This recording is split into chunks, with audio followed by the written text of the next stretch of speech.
Okay, yeah, so we are live now? Okay, then. Yep. Yeah. Sent the link out to a few other people. Hopefully they'll get in later. Hopefully, but if it happens, it happens, right? Yeah. Alright, so... Alright. Let's take a look at where we are right now. $4,681, 130 backers. 3 days left on the clock. Yep. I'm going to adjust my Twitter accordingly. Same.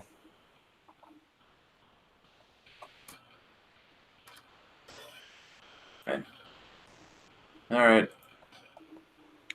Yeah, now people don't know about this, but after we went off air earlier today, Tank came in. He was super late, but did a little talking with him, and he said you probably should put in a tier that is gives a little more stuff to digital backers. Yeah. Which we now added in. So now if you pledge $10, or if you've already pledged at one of the digital tiers, which I think the only real one is like $5.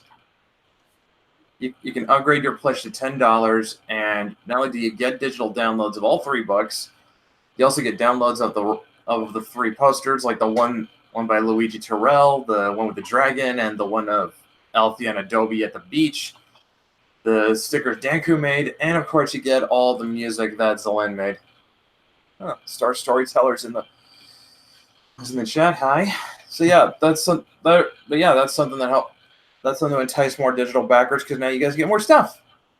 Everyone likes getting more stuff, right? Yep. Pretty much.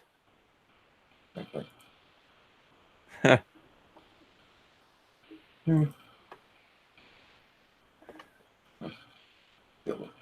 That's just. What was that? Oh, it's just a computer. All right. I'll just try some. I'll just do that thing, and that Rage doesn't put the link to the hangout in the chat. And wants to pop in. It's a good idea. I mean, does anyone want to come in? Is anyone paying attention to us today? Well, Star is. Well, I think he should probably pop on in. That's right now. Let's. Or see, Yeah. So getting back to. So yeah, getting back. So we've already had 2 people upgrade their pledges at that tier, which is good. Yep.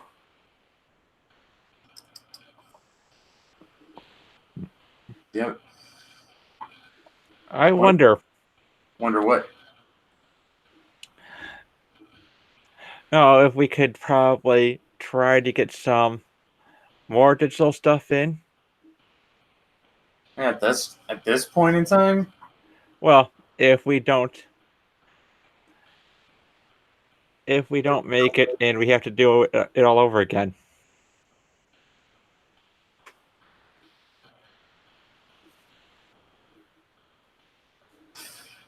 Well, if we got to do it over again, it's probably not a bad idea. Yep.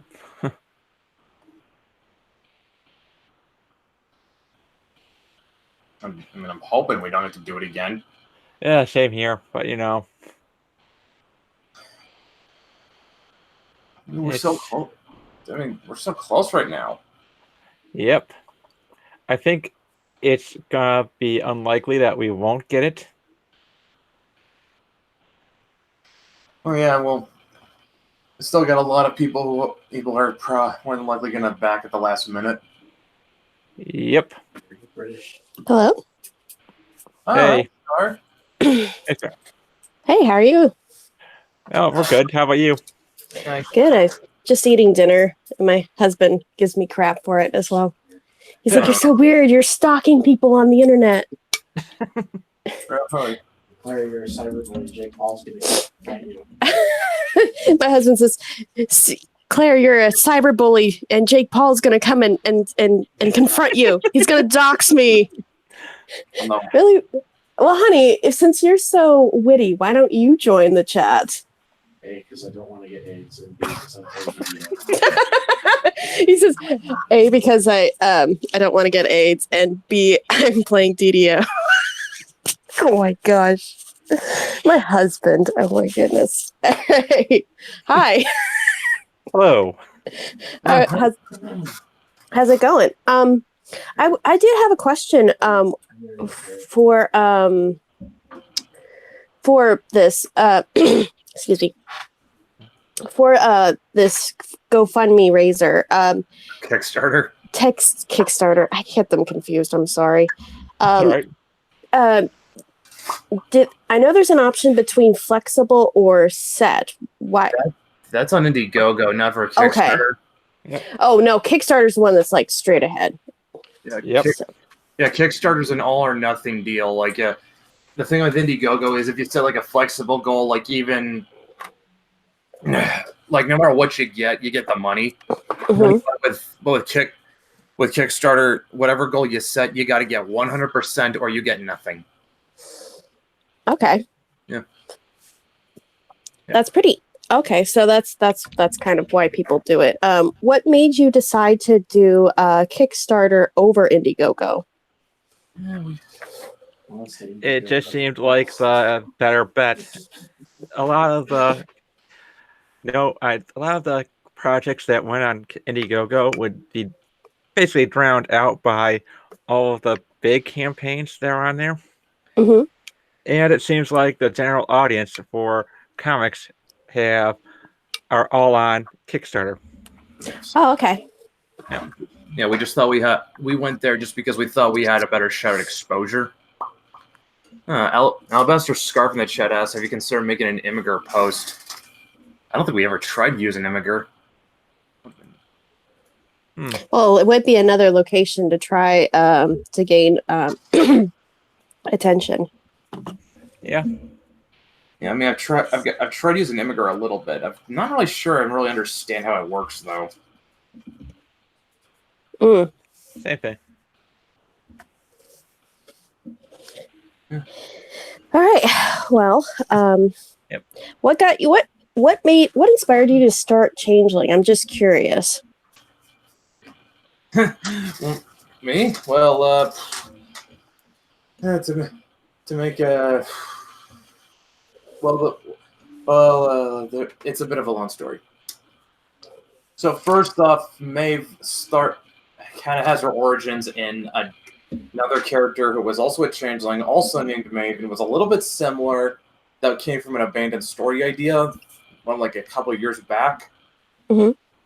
But I kind of liked the name, and I sort of liked the general idea of the character. Like, she was kind of a banshee too there, Mm-hmm. and it was just the character was just, I liked her too much to let her go, so I just kind of repurposed her over into the Maeve and Changeling we got now. So like there were, like I said, that Maeve was a very different character. It was also a very different book. I guess the best I could sum of that one was it was basically like a supernatural version of Max Payne.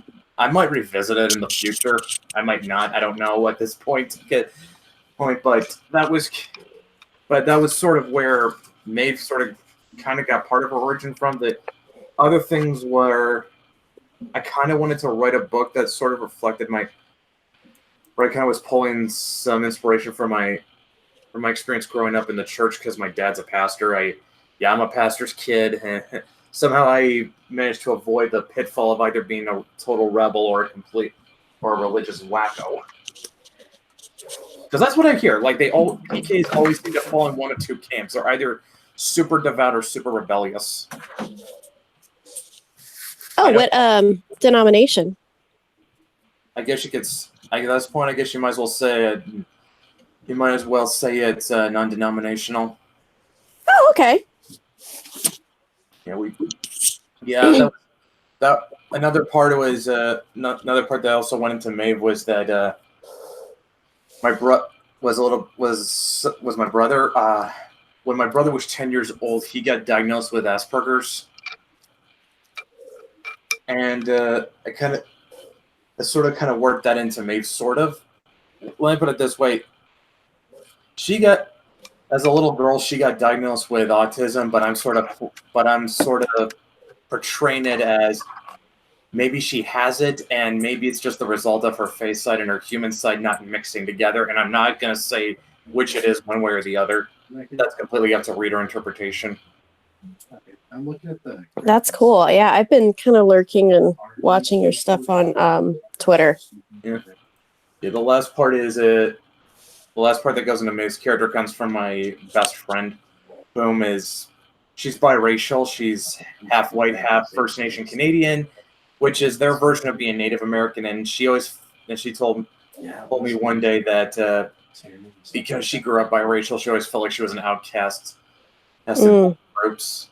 So there's it's like I said, there's like little bits of my life and other people I know that's mixed into Maeve. And there's also a love I've had for Celtic folklore and mythology, and I also kind of wanted to bring in something that was like really inspired by stuff I was into when I was Maeve's age, which was a lot of anime and manga, which that doesn't take a lot to notice based on the aesthetic. Like when I was in high school, I was really into stuff like Bleach and Fooly Cooly. Yes, Bleach.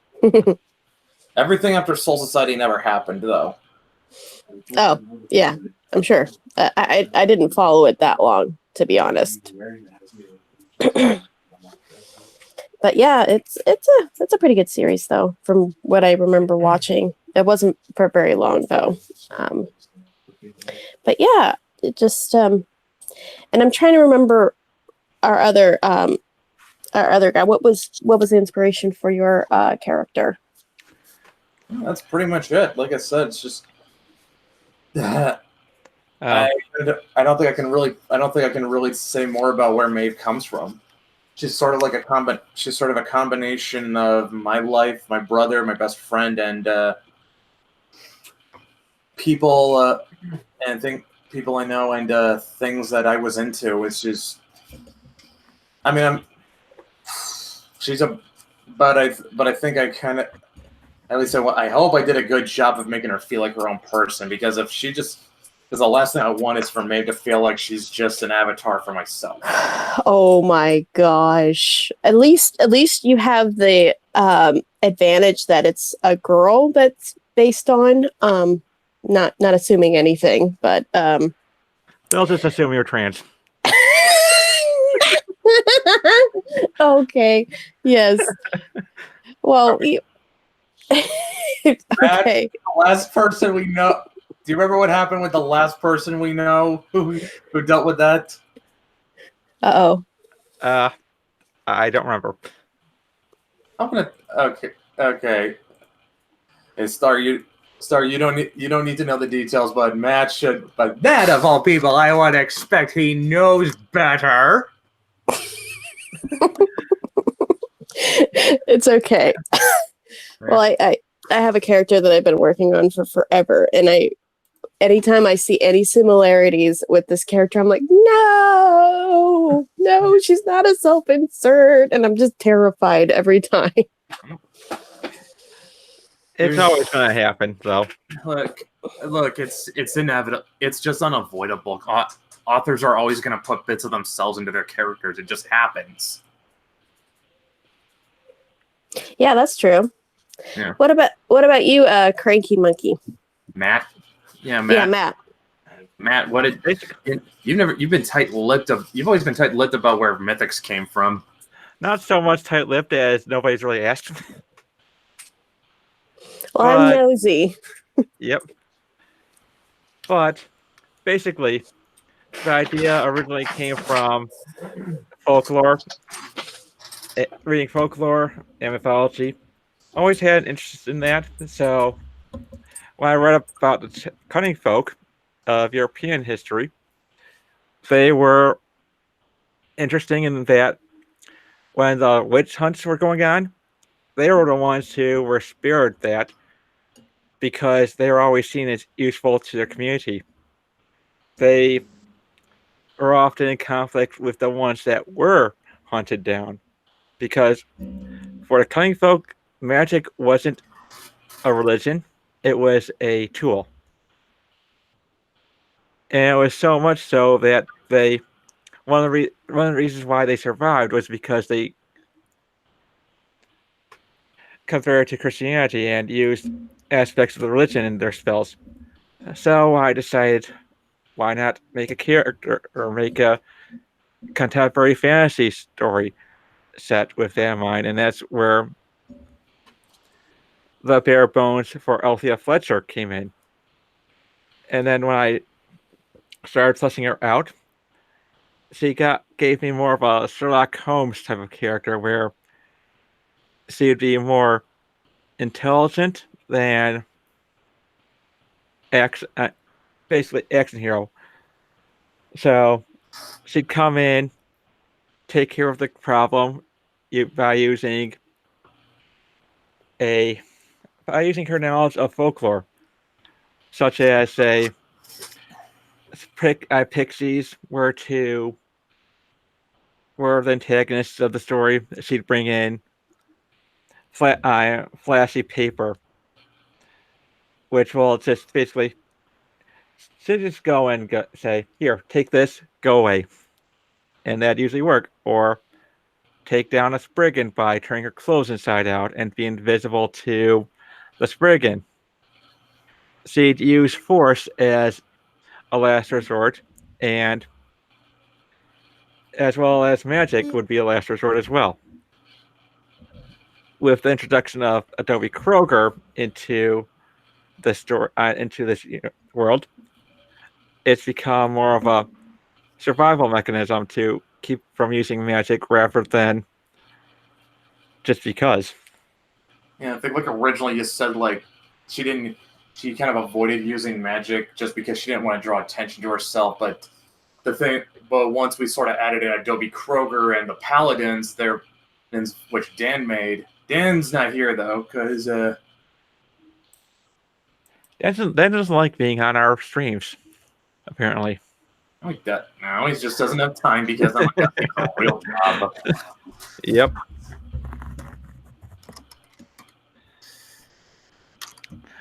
But it's one of the things that I found really interesting was how Dan and I create our characters completely off the completely separately. He developed Adobe Kroger a few years before I developed Althea, and so he ran with Dr. Watson for Adobe, while I ran with Sherlock Holmes, which I think will give them an interesting dynamic later on for the crossovers. Yeah, because like I said, the thing with like the way we've got the Mythoverse set up is the Paladins. They basically run the world. Like every world government answers to them whether they know it or not. And they keep a very tight stranglehold on the use of magic. It's practically a crime to use it. And so the cunning folk, they sort of have to be clever and avoid it, avoid getting caught. Otherwise, well, you never know what's going to happen when paladins take you away.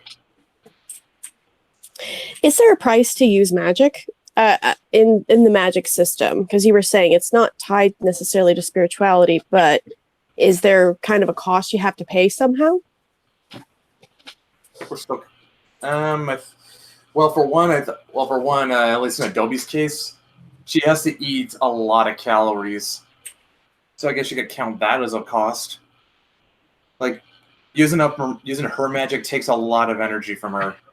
So she has to eat a ton to keep her metabolism going.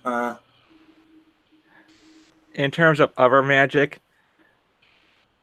there's limitations to what the body can handle. Yeah. So it's going to be all about whether or not they're in the right state of mind and body. Well, the way we've got it set up is that magic is simply something anybody could learn if they had the right training and the right mindset. So not everybody does. So it's just kind of like how some people are just like how some people are just better at one skill or another than other people. Like that's basically how we treat magic. It's not something you have to be born with a natural talent for. You just have to develop the skill for it. But like I said, you are going to run to people who are just a little bit better with it. Yep. And some people, they kind of have ways of sort of, I guess you could say, of gaming the system. Like Mythics, they all have familiars that they have a symbiotic relationship, which can boost their powers. But that also, did you say Matt that also drains the familiar's power a lot? Yep. Though? Yep. Yeah. Just like setting up portals to go from one place to the other. You can do it, but it's going to take up a lot of the familiar's power, and they have to rest for a day, up to a day, depending on how far you go. Yeah. And then of course there's some magic that you just like the Fae have certain magical abilities that only they can use and nobody else can. But they're treated as the exception, not the rule. Yep. Well, I also kind of work on giving each different faction its own sort of theme where the magic's concerned. Like the Fae, their magic is sort of based around the manipulating the mind and illusions. And just whereas paladins have a lot of defensive and offensive spells. Those basically is like the magical equivalent of having a sword and a shield. If you had to sort of characterize the Mythics magic, how would you, Matt?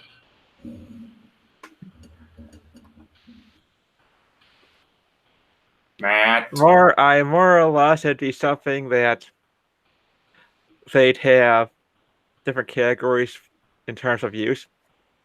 Like I said, they use it as a tool. So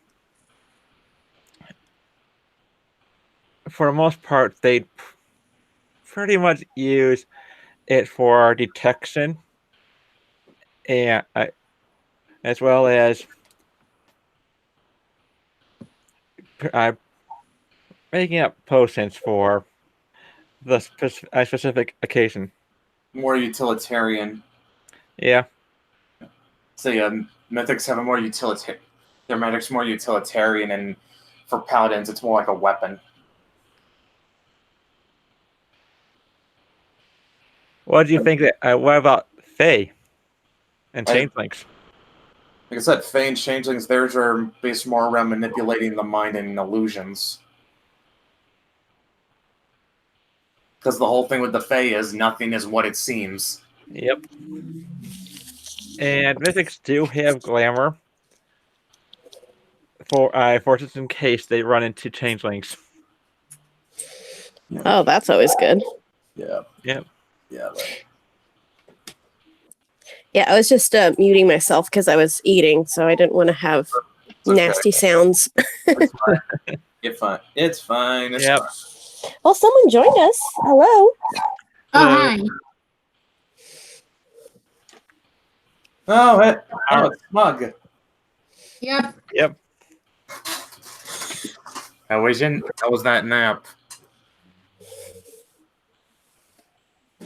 Yep. Hang on a sec. 1 second. Okay, cool. Yeah. Well, Okay. At least it sounds like the magic system is set up in a pretty interesting way. It kind of reminds me of D&D a little bit. Which is weird because I never played D&D. Same, actually. I think Dan might have.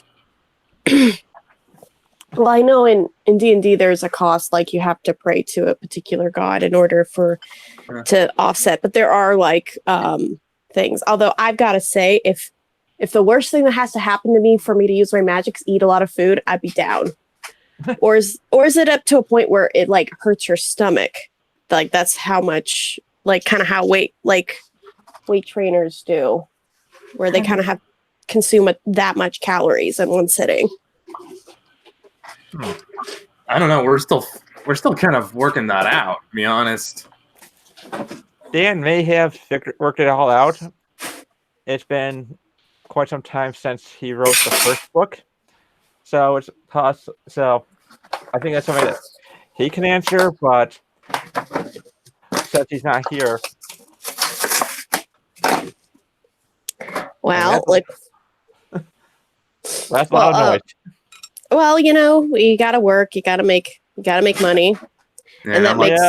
and Dan's also got a family, unlike us. Oh, okay. He really has a real life. Yep. Yeah. He's not like us weirdos on the internet.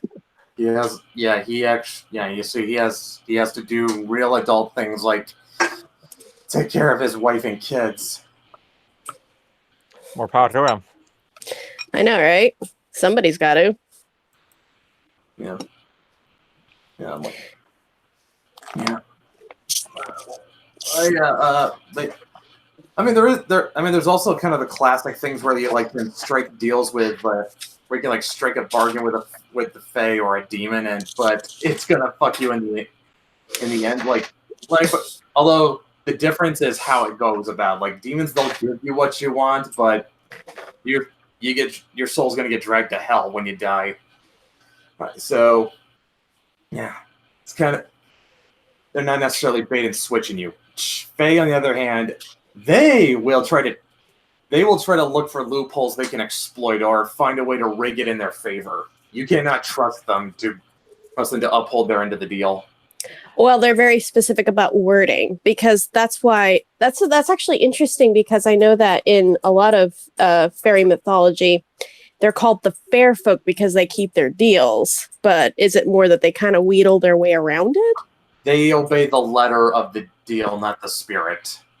Ah, okay. Well, I think that's okay. So you're still keeping with it because that's basically how it works. It's like, okay, it's very specific things. So you could hypothetically, but it's usually too difficult to do. Like I said, they're really clever about finding ways to make it work in their favor. They're very tricky. Very tricksy indeed. Yeah.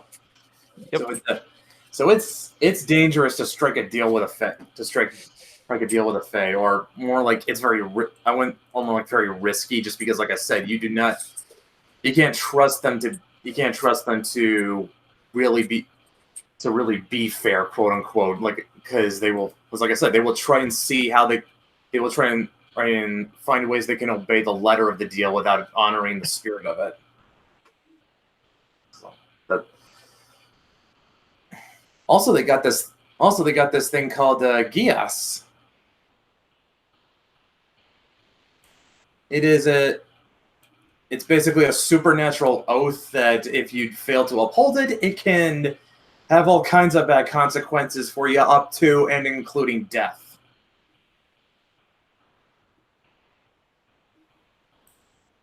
But yeah. I don't think you ever kind of went into the specifics how the relationship between a mythic and their familiar works, though, Matt. Well, is it like a familiars? So how do they work in this universe exactly? Well, they're basically bonded spirits with their partner, so it depends on the specific spirit in Mythic. So, in terms of Elfia and Gallatin is more like a father figure for her. And it basically what they want. What the bond between the familiar and the human is, if it's the stronger it is, the more effective the magic would be, as well as how much of the magic can be locked down, because sometimes magic can be unpredictable in the hands of a human. So if if there isn't some kind of lockdown for it, the human might accidentally use it. And then and that would summon the paladins to come in and investigate. There's something I'm curious about actually, Matt. So like, do the mythics choose their familiars, or do the familiars choose them? But familiar chooses them. It's something that happens when the mythic is born. The spirit will come in attracted to, I guess, how the potential for magic. Like, is it? I'm just now. I gotta ask what the criteria is. Like, do they have? I just get what's the criteria for that? Like, do they just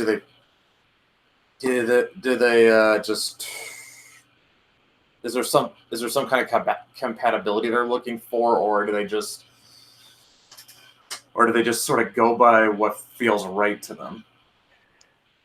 It's a natural instinct for them.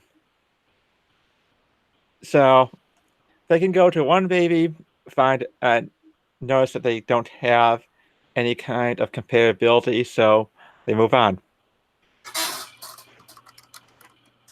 All right. Oh, And- I gotta make a mobile link for Salem. Oh yeah. So Nice. basically, go. I'm not sure how to. I am not sure how I'm supposed to do that. Oh boy.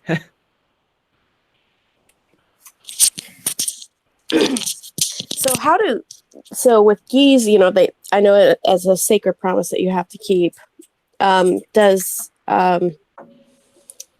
our changeling have one or not yet? Or she's half and half. What am I saying? Or wait, is that a spoiler?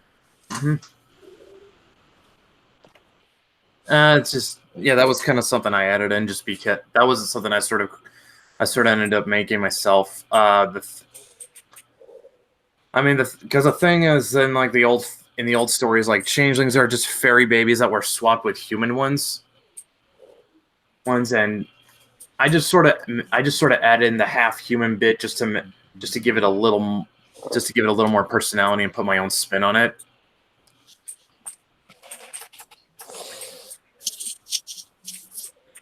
And it's so that's how you get the mobile app. Sorry, You learned something. I'm multitasking. Sorry. It's all right. It's all good.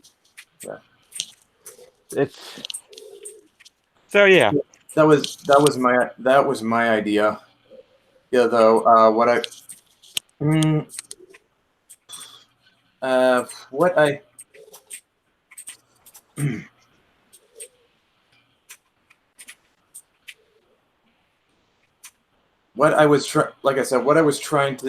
kind of found out about what I liked about Celtic mythology was that it sort of gave me a lot of it kind of gave me a lot of freedom I normally would not get with, say, like something like let's say Greek mythology, because like the thing with Celtic mythology is there's not an agreed upon version of it like anywhere. Or languages for that matter, like different sections of like even within Welsh and Irish languages, like they will differ, and there's so many different interpretations of it. So yeah, you do have a little bit more flex. Oh yeah, definitely for one.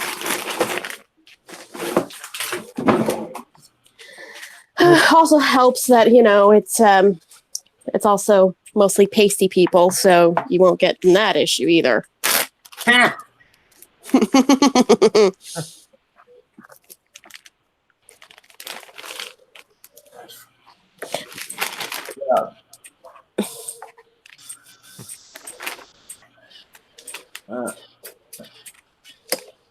yeah, you're definitely right about that.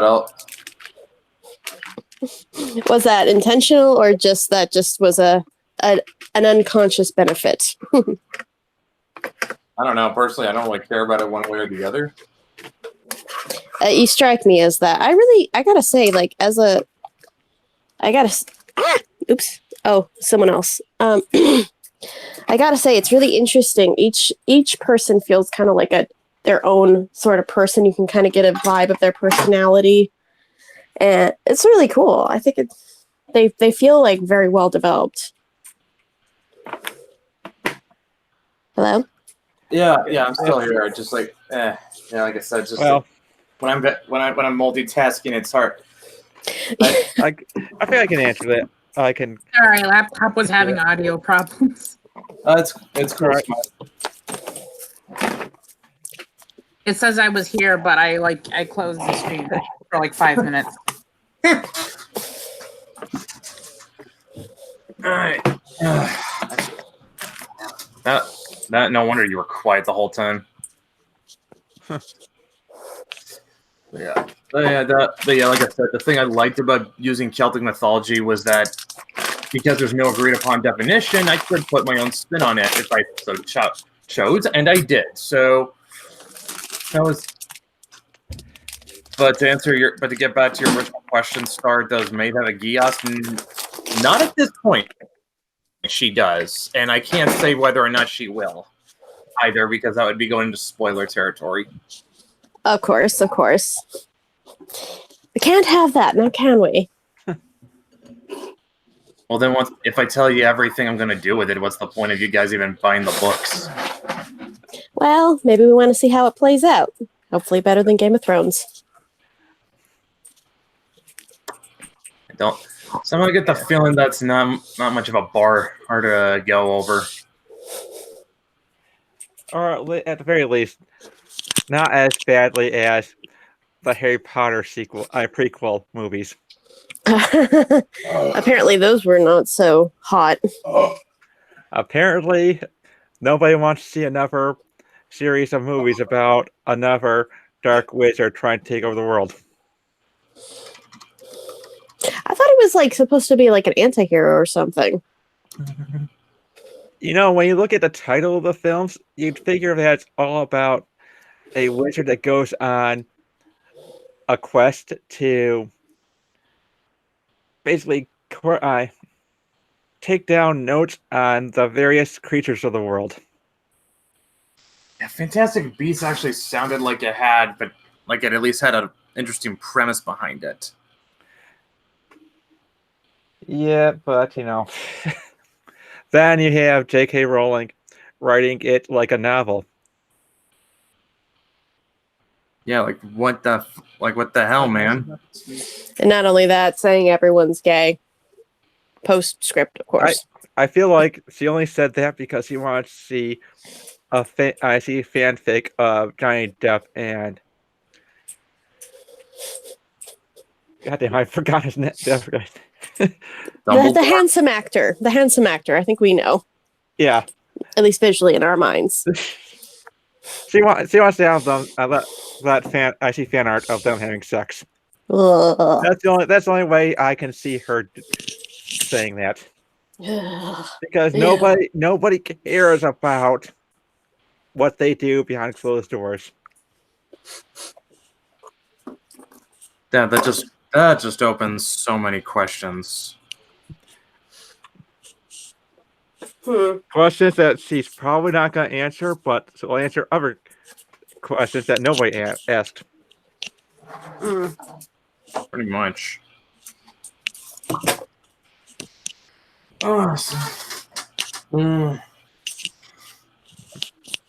So yeah, I'm going to confirm that none of us are going to go J.K. Rowling on anyone, where we just announce things just because. At least I hope we don't. Yeah, you don't know until you're actually successful. Yeah, but it seems rather cheap to just say it after the story's done. Unless it's like a question that keeps coming up every 5 minutes. And then it's like, okay, then if you answer that, then it's somehow different. It just feels like, Yeah. I don't know. It's like, it seems like writers seem to have this hard time of, well, what expectations and then how do you fulfill those expectations? Yeah, George R. R. Martin said that it was one of the big reasons why he's slowed down on the novels is because it's all because Game of Thrones became this big hit, and he wants to write books that aren't going to be disappointing, That aren't going to be. I didn't catch that last part. that aren't going to disappoint the audience. I thought his whole thing was like my aim as an author is to tear out your heart because the characters you love die horrifically, and it's like so it's like, well, how kind of can you disappoint? I think everyone's waiting to see how it happens. Like, they don't care if Dany became evil, they care how it happened. Yeah, I think the reason why he's getting, I think it's something that every writer feels. There's that little voice in your head that says you're going to disappoint everyone with the story you've written. But it's all about having the courage to put it out there. Well, not only that, I think he's just waiting until after it comes out, seeing what happens. It's kind of cheating. I think is like, oh, they hated that. Okay. How much you want to bet he goes off and does something else anyway? Well, the showrunners went and did their own thing. Exactly. Well, he kind of told them a spoilerific of what was going to happen, and then he said, just, you can either go with this or do something else. And they did do something else. But I think they were also like kind of tired of working on it. What happened was, I think it was HBO was like, we will give you the money, the time. This is like a money maker. Take as long as you need. And they were like, oh no, we hear Star Wars is hiring. And I'm like, oh gosh, no. Since that, I'm like, oh heck no. I don't want to see any Star Wars movie they do. Well, to be honest, at least they won't get bored of it. They'll just be those 3 movies and done. Well, I don't know. Maybe they may be good, or maybe people are like, you guys are horrible. You ruined it. Why should we trust? Oh, man. Well, you know what? I kind of do relate, though, because sometimes when I'm drawing, I get impatient. I'm just like, I'm done. I don't want to do any more work. I'm done with it. Speaking of which, I really liked that entry you put in for the art contest. Oh, you did? Yeah. Oh, you can tell it's me? Oh, wait. I have a drawing as my avatar. Yeah. It just is. But I was looking at other people, and then I got kind of insecure. And I haven't done it yet. Speaking of delays, here I am giving George R. Martin crap, and I'm like, oh, hey. Well, Let's look at the one you initially put in. I've got all the concept submissions on my PC right now. Well, to be fair, the last book he put out was back when the show was in its first season. Yeah, that's true. And he did try to be helpful, but he also kind of let them do their thing, which is true because it's 2 separate mediums. So there should be some push, but I think you got to finish strong. You can't, like my dad says, you got to finish strong. You can't just think out. I think the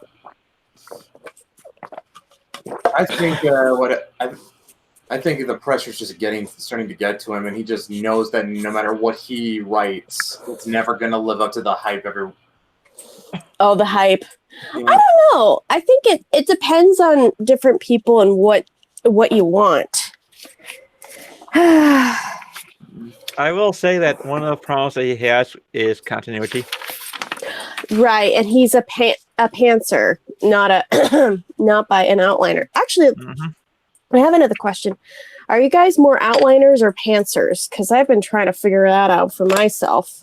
I would call myself more of a planter, to be honest. I sort of have an the way I describe my writing style is I start with like a rough outline of what I want the plot to be, but I kind of more or less improvise the details as I go.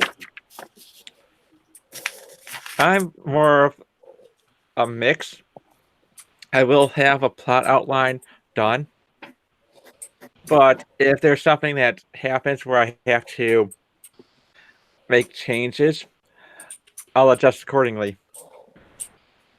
Just I don't know. I just don't have the. I think I just don't have the patience to sit down and just plan everything down to the smallest detail. It works better for me if I have some direction of where the story is going, but I like to also leave room for myself to improvise. I think as long as you're like closing the holes, I guess, is more the thing, making sure there's no giant plot holes and it moves very smoothly. That's it. As far as I can tell, I don't really have that problem. Of course, you can always embrace those plot holes and become the next time of a show. Oh, that man is a treasure. He Wait, is. who? Tommy Tommy Wiseau, The Room. Oh. You're tearing me apart, Lisa. Oh yeah, I remember now. Oh god, now I feel stupid for almost forgetting who he was. Oh, it's fine. You know, especially if you don't watch it a lot, or I had to watch it once at least. But oh my gosh, it was amazing. I think it just made people do that. I'm like, if I can do either, I'm successful, or at least my failures make people laugh. I don't know. There's something to that. Well, I'm kind of the belief that the worst thing a story can do is leave no impact on you. Right. And that's hard. Yeah, I really think that more people in entertainment should be more like Tommy Wiseau. Mm-hmm. Don't get angry over criticism. Oh, yeah. Because holy crap. Have you guys faced any criticism, thus far? I'm just out of curiosity. No, not. I haven't run into any of that yet. I don't think we're at the point where we're about to tell people this comic sucks and the creator's a hack. I might get heat from the Wiccan community because I call them LARPers. You call them what? I call Wiccans LARPers and that. Oh. That was Althea, though. You can. Yeah, but they're going to trace it back towards me because I wrote it. Come on, for God's sake. It's not like what your character believes is what you believe. Right. It's more that people get annoyed with it, and it's like, are you going to actually... Well, there's no power. In other words, you don't see the power in this universe as much. Pretty much. And basically, the whole thing with with it is that I leave hints about which characters can actually use magic and which don't. Oh, interesting. Yep. So within mythology, do you go into the Celtic pantheon at all, or are they kind of just not there? Actually, pretty much all the gods exist in one form or another. Salem says, as a man looking into joining a pagan religion, I am deeply offended and demand reparations. Oh, here we go again. Salem, my reparation to you is I don't care. You do remember Sam was technically a co-worker. Technically, but Oh man.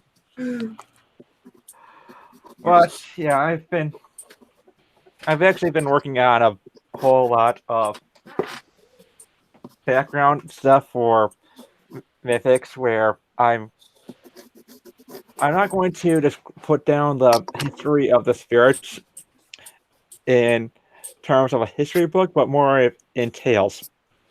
Oh, okay. Kind of like Beetle and the Bard. Uh-oh, what happened? This is workplace discrimination. Oh dear. Is he like the only pagan on the payroll? As far as we know, I guess. That's Smuggler, you get in on this. You get it. You go after people all the time. Salem, just so you know, we have no HR. Good. Good. It's just a waste of money, man. Although Why there- not just hire me to be your HR person? I have a I actually had 2 other candidates for HR. Oh Lord. I will gladly be your HR person. So what is it? Let me guess. Is your method to being an HR manager that you won't respond to complaints, you won't really do your job, and really you're just going to use it as an excuse to play video? Maybe. Look, You're hired. as long as, look, okay, I guess all I got to ask is how good is your thought detection? Smoke. Come again? Ooh. Ooh. She's trying, in other words, be useful and make sure you don't hire like drama queens. Yeah. Or thoughts. I mean, I'm pretty good at reading people, so You know what? In other words, you know a thought when you see it. yes. Thought Patrol. Whoop, whoop. Yes. Maybe we should talk to Michael and Matt about it. Our manager. We just call it Thought seriously, I'm being Patrol. serious about this, though. I'm being serious about this. Jokes aside. You do realize that we don't have an office, and you're probably not going to get paid for it. It's just going to be like it's just A joke thing? Yeah, of course. Sure, why not? HR. Let's see, but if it's Thought Patrol, but still want to use the acronyms, how would you do that? Human rep? No. How would instead of human retcon? No, that wouldn't be. No. How would you say that? But still have the acronyms, but basically mean the same thing. HRD? Human Thought Department? HRD. Yes, that's a great. Oh no!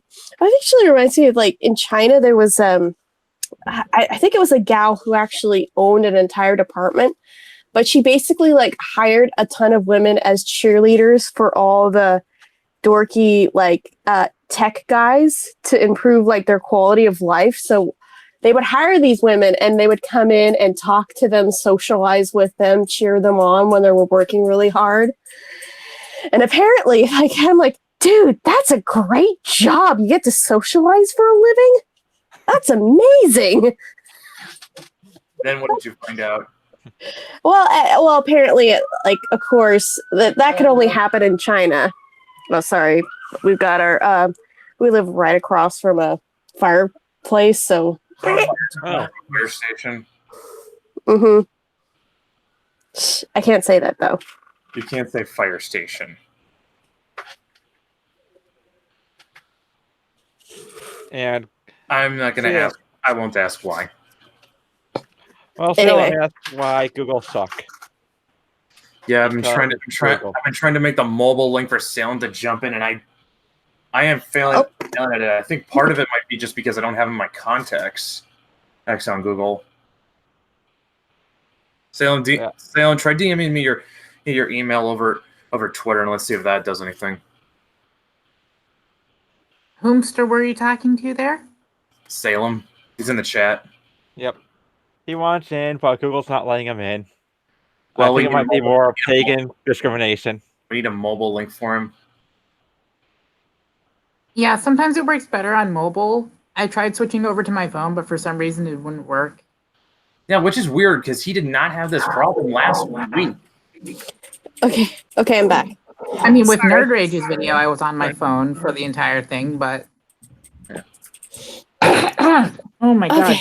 Sorry. I'm back. Sorry, my husband had to show me this picture of turtle, and they had like it had like the two wooden pegs for the Blastoids. I think I can't remember what's the evolution of a Blastoise, and they had like this hose for this turtle, and this turtle was walking with it. He was like, "We have to do that for my little brother's turtle, pet turtle. We have to do it." I'm like, "Okay." Oh my freaking god, that's funny. Sorry, I didn't mean to interrupt. By the way. It's fine. Not cool. Cool. It's all good. You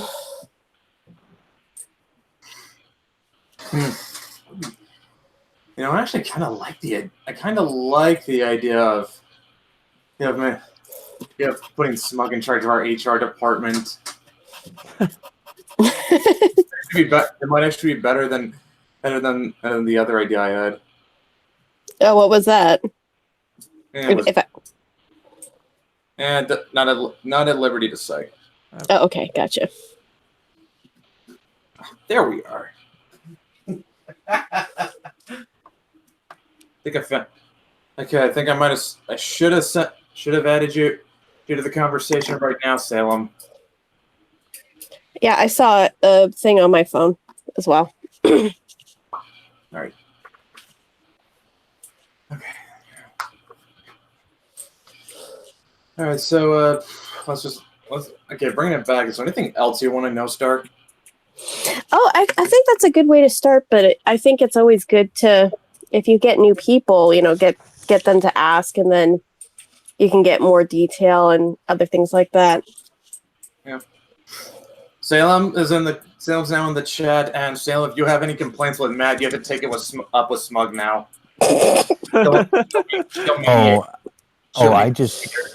I just used some of my pagan ritual, and I forced myself on. So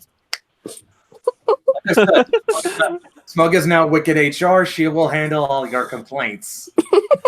yeah, and I must also say, I mean, if I'm able to just force my way onto your video call, think of all the other things I can do with my magic.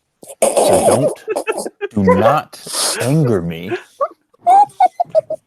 Yeah, but Google's weak. I will not deny that. Okay, so this is what I love about our circle of friends. We can make these jokes at each other, and no one takes shit personally. Oh no, I freaking love it, dude. I absolutely adore it. You should see half the conversations I have with Donna Troll. Yeah, I just see her mom now. She thinks she's my mom. But she's gonna learn. She want to be mom. She thinks just because she isn't now she's an expecting mother. She's gonna find out. Well, you want to be a mom? Guess what? Child talking back to you is part of the deal. Unless you put the fear of God in them and then forget it. It's like, yikes. And trust me, at some point, every teenager gets smart with their parents. Oh, of course. And then that's when they can be like, okay, whatever, you don't get the car. Oh, and in all seriousness, what I found to work, Brett, was I followed the link that you posted in the DM. For some reason, the ones in the chats were not working. That is weird. That happens sometimes. I've noticed that for some other, well, very few ones. I've maybe it gets to a certain point. And it's like, no. Maybe there's a mechanism in Google making sure that people can't just jump in the chats and join in the link, join in the calls. Are you trying to say shadow banning? It might be. That wasn't necessarily what I was aiming for, but I guess it would be kind of a way of it. At least in a practical sense, I suppose. Maybe the Templars are saying, no, you're revealing too much of our information. You're just trying to trigger me, aren't you? Hey, I'm technically Protestant. They went after me too. Oh yeah, that's true. Yes. You want to join forces again? What about Eastern Orthodox? I'm not really sure about that one. Well, that was a big schism between them and the Catholic Church. Yeah, because they were like, nah. Oh yeah. They're like, no. No, our Bible must be in Greek. Bible is in Latin. And then Martin Luther came over and said, let's have a few beers and let's write in German. 9999. It must be in the common language. Yeah, it's like one of my favorite memes is it says like, I promise I won't get political. And it says 3 beers later, then it shows Martin Luther nailing his 95 complaints to the door. That sounds like if ever I get my project off, I'm like, oh no, I'm so political as a person. I'm like, oh dear. Damn, now I remember what I was going to talk about. Talk about before we got derailed. It was going to, the thing with the gods is that, okay, how much does anyone in here have any familiarity with Discworld? A little bit. I've read like a tiny bit of the book, but I know it's very irreverent and very kind of loose. There's like dozens of Discworld books start. Okay, so the thing in Discworld is the way that gods work is they're powered by belief, and their powers can wax and wane, or their forms can change. Oh, so like Neil Gaiman's American Gods, basically. Or that works too. But yeah, that's sort of how how gods work in the mythoverse. Like they're powered by belief, and well, the old gods, their powers sort of waned a little bit as time. Salem, what are you doing over there? Yeah, was you outside or something? No. It Whatever's happening, be- you're making a lot of noise. here. 1 second. 1 second. Sorry about that. I'm wearing a I've gotten a new device to talk into, so it might be you get like a headset with a built-in mic or something. Actually no, I've got a it's like an athletic it like wraps around your neck. It's a wireless headset. But the thing is though is that it's on my neck, so if I like move it all, it's probably you're catching all of it. So let me just try to readjust it and see if it makes it any better. Yeah, holy shit. Dan just dropped a new trade dress for Adobe Kroger in the Wicked chat. I gotta show everybody this because this looks fucking amazing. Yeah, I can't see the chat, so Well, you have to be in it. I'm gonna white box myself and then I'll screen share. If someone could send me a link to the video, that way I can actually read the chat. oh, that would be a good idea. Yeah, I will. Oh, that's beautiful. Yep. That's a way better logo than what he had before. Actually, speaking of meeting goals, I'm surprised that anybody donated to There we me go. at all. Yeah, you have. We got some. Yeah, you get. Yeah. Give me a sec. I'm gonna DM you that. I'm gonna DM you the link right now, Smug. But yeah, I'm surprised you actually got money off of coffee. Or is it pronounced Kofi? Who cares how it's pronounced? I've always thought it was Ko-Fly. I always said Kofi. Going by the logo, I think it's supposed to be pronounced coffee. I think Yeah, so I've been because that's having the whole trouble shtick. transferring the money, so Huh. because PayPal's being a pain in the ass. PayPal is always a pain. Yeah, we got one of the artists we work with for the Mytho Chibi strip, Antonella. She unfortunately lives out in Lebanon, and they don't like PayPal, so we have to pay her through Western Union. And what I that's was a pain. doing was, I was trying to get like $54 or whatever it was that I gotten paid last time, and I was trying to get that to go through PayPal. The first $44 of the payment went through, but the last 11 did not. I hate For that. whatever reason. Oh, it's probably some kind of stupid fees. But it's dumb because all my payments from Ian went through. Hmm. So I have like $121 in there currently. Hmm. Well, that's nice. So All Well, the other payments went through, but the $56 from last time did not. So is Lebanon technically in a state of conflict right now, or because I think a little bit. I remember hearing some of it. I have no idea.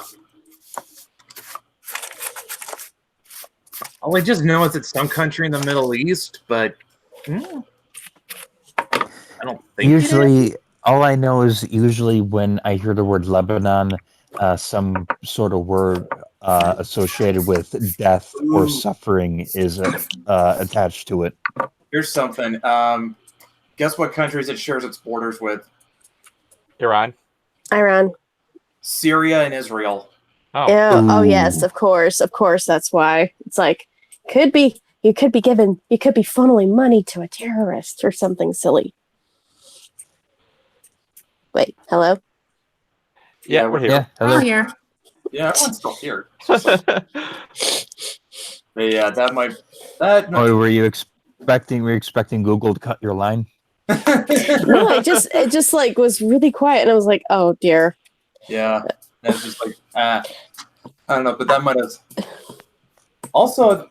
I mean, like, just speculating, but I don't think. So I get the feeling Lebanon may not have been the biggest fan of Peter Thiel.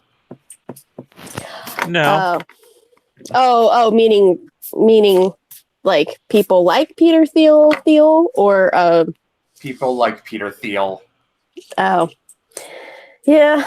You could think that Lebanon does not have probably does speculating. Pure speculation.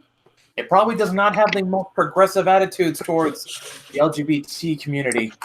Although apparently, like in Saudi Arabia, it's like it actually has a really hoppin' gay community. It's just that nobody admits that it's there. Well, so they don't talk about it. Or you can Well, give, but you can't receive.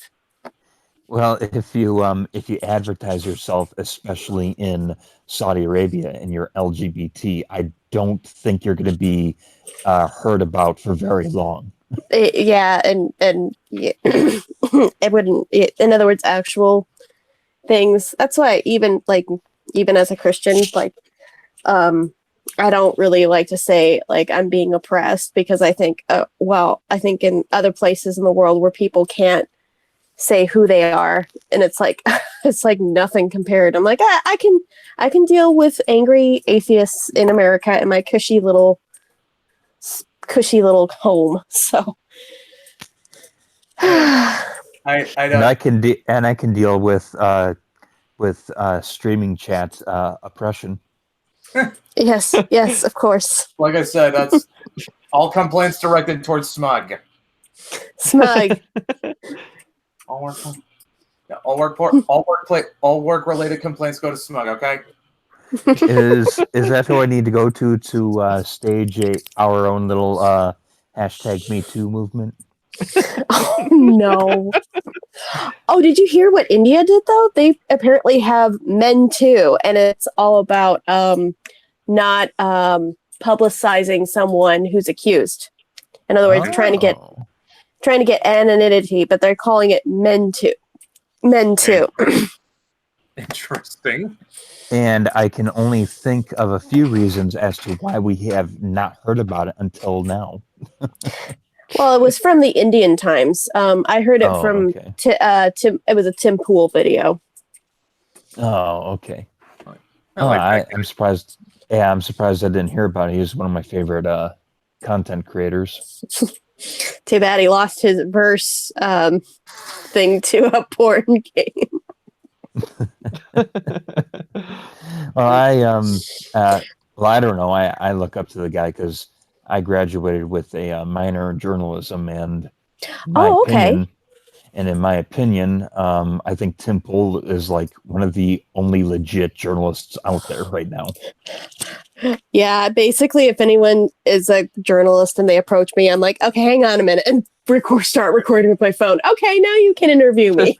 I've got a little bit of just a mini funny story revolving around Tim Pool and my college, because one of my professors, she was my journalist professor, and she was asking about where we got our news from. And I mentioned, well, I like to tune in to see what Tim Pool is talking about. And she said, oh, I've heard nothing but bad things about him. And I'm like, well, wait a minute. What have you done? And look at her resume. She had written for nothing but Vice. What surprise! Oh, and well, you got to just throw the fact that Gavin McInnes started that whole thing, so that's technically all alt-right by that point. Tim used to work at Vice. Tim got a start at Vice. Yeah, that's the funny part. I just start cracking because apparently at Vice they hate Tim Pool apparently over there. Because he can do the work for way less money. Well, yeah, and plus he's pretty much. I mean, Tim, he really showed like the ugly underbelly of online journalism when it comes to like the sites like BuzzFeed and Vice and Vox and etc. I'm kind of amazed he still has like respect for Shane Smith. I don't know though. Like, it's hard when I don't know how much Tim actually had to do because a lot of it they do it kind of to themselves, to be honest. Well, no. Here's the thing. It was when he was on the Joe Rogan Experience, and he was talking about like how he was talking about like how good Shane is at selling people on an idea. Oh, okay. I think it might be a combination that he kind of respects Shane for his talent, and that he was the guy who gave him essentially his first job. So yeah, you do feel kind of a loyalty no matter what, and I get the like loyal vibe from him. Oh yeah, Tim is very loyal for those who do right by him. Yeah, it is starting to catch up with him in some negative aspects. So because I mean, left and right, people are just stabbing him in the back, and it's actually kind of sad to see. Yeah, because it's like, even though he kind of drives me crazy on occasion, I still like him because I just feel like, okay, he's just saying his opinion. Like, if he feels genuine, I usually tend to like people. Well, then again, I like people, period. Well, he had a bunch of people that he had been affiliated with beforehand who have just decided that just because he is not toting the line, that now he is the scum of the earth. I mean, it seems like every month he's going to make a video about how someone has just cut ties with him completely or has just spread nothing but false information after having years of a good functioning relationship. Well, also he made his bones on what was it, Occupy Wall Street and all these different things. Oh, yeah. And it's interesting to kind of see how that all went. Mm-hmm. Yeah, that was where his career started, I think. Yeah, basically. Yeah, I actually wrote my one of my first research papers was just observing and documenting Tim's rise to popularity. And oh, cool. Yeah, a lot of it started with Occupy Wall Street, but the thing that really got him started getting a lot of heads turning and accepting him as legitimate was when he was in the early days when he was working with Vice and such. It's like, and unlike most reporters who just make a phone call to some shady country and just get this this representative who's obviously not going to give you all the details. Mm-hmm. The answers. Yeah, he would actually just get on a plane and go to these locations and videotape for himself. Holy cow, that would just be so terrifying. I'm just thinking from a woman's perspective. Oh my gosh, that would be terrifying. But people do it, so it's just although that'd be kind of fun in a way. I didn't mean to hijack the discussion. I was just. Nah, it's cool, dude. It's a call-in show. People are going to do that. Once they kind of surprise Smug hasn't tried, considering how much of a force of personality she is. So Smug, are you working with this group, or what do you do? I mostly just follow Brett. I'll be honest. Yeah, Brett just talks to me a lot. I actually work with Ian Miles Chong at the moment. Oh, okay. Is there an echo somewhere? An echo? I don't hear anything. Goblin Slayer. Your daughter is the protagonist's sister. Oh, it's dark. I'm gonna have to mute Ye for a second so it gets quiet. Sorry. Keep going, Smug. And by I want to elaborate on that. He just passes me off the games that he doesn't have time to review. It's not really. I just want to clarify that for people who are curious. Yeah, hey, that's fine. But I will say, like, we do really appreciate like all the support you've shown us over the past few weeks, especially when you didn't. Yeah, no problem. Especially considering you really didn't owe us anything.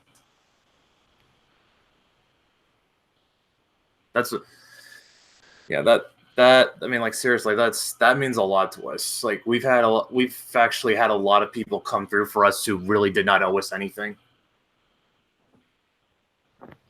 And I think that's probably been one of the better experiences of running this campaign, was just seeing how many people were rooting for us, even if they weren't able to donate. Yeah, I would have. Whoa. I am not trying to nudge you into donating. I'm not. Oh no. Sorry, I was saying whoa because I'm playing Bayonetta right now because I'm actually in the process of reviewing it. Yeah. But yeah, that's just like I said earlier today. Yeah. All right. But yeah, like I said, that's probably been like one of the best experiences we've had at running this, was just like finding out how many people actually support us. It's been a humbling experience. Oh yeah, definitely. And it's like, fuck. 100. We got 130 backers on the Kickstarter right now, and that's not even like factored in all the other people who've tried to help us out however they could. Yeah, I just updated my pledge today. Thanks. Thank you. Which, speaking Yeah. of which, So now you owe me a kit, and now you owe me a Maeve hoodie. There's only. Yeah, well, then we owe you and about 4 other people one. Oh yeah, I cannot wait.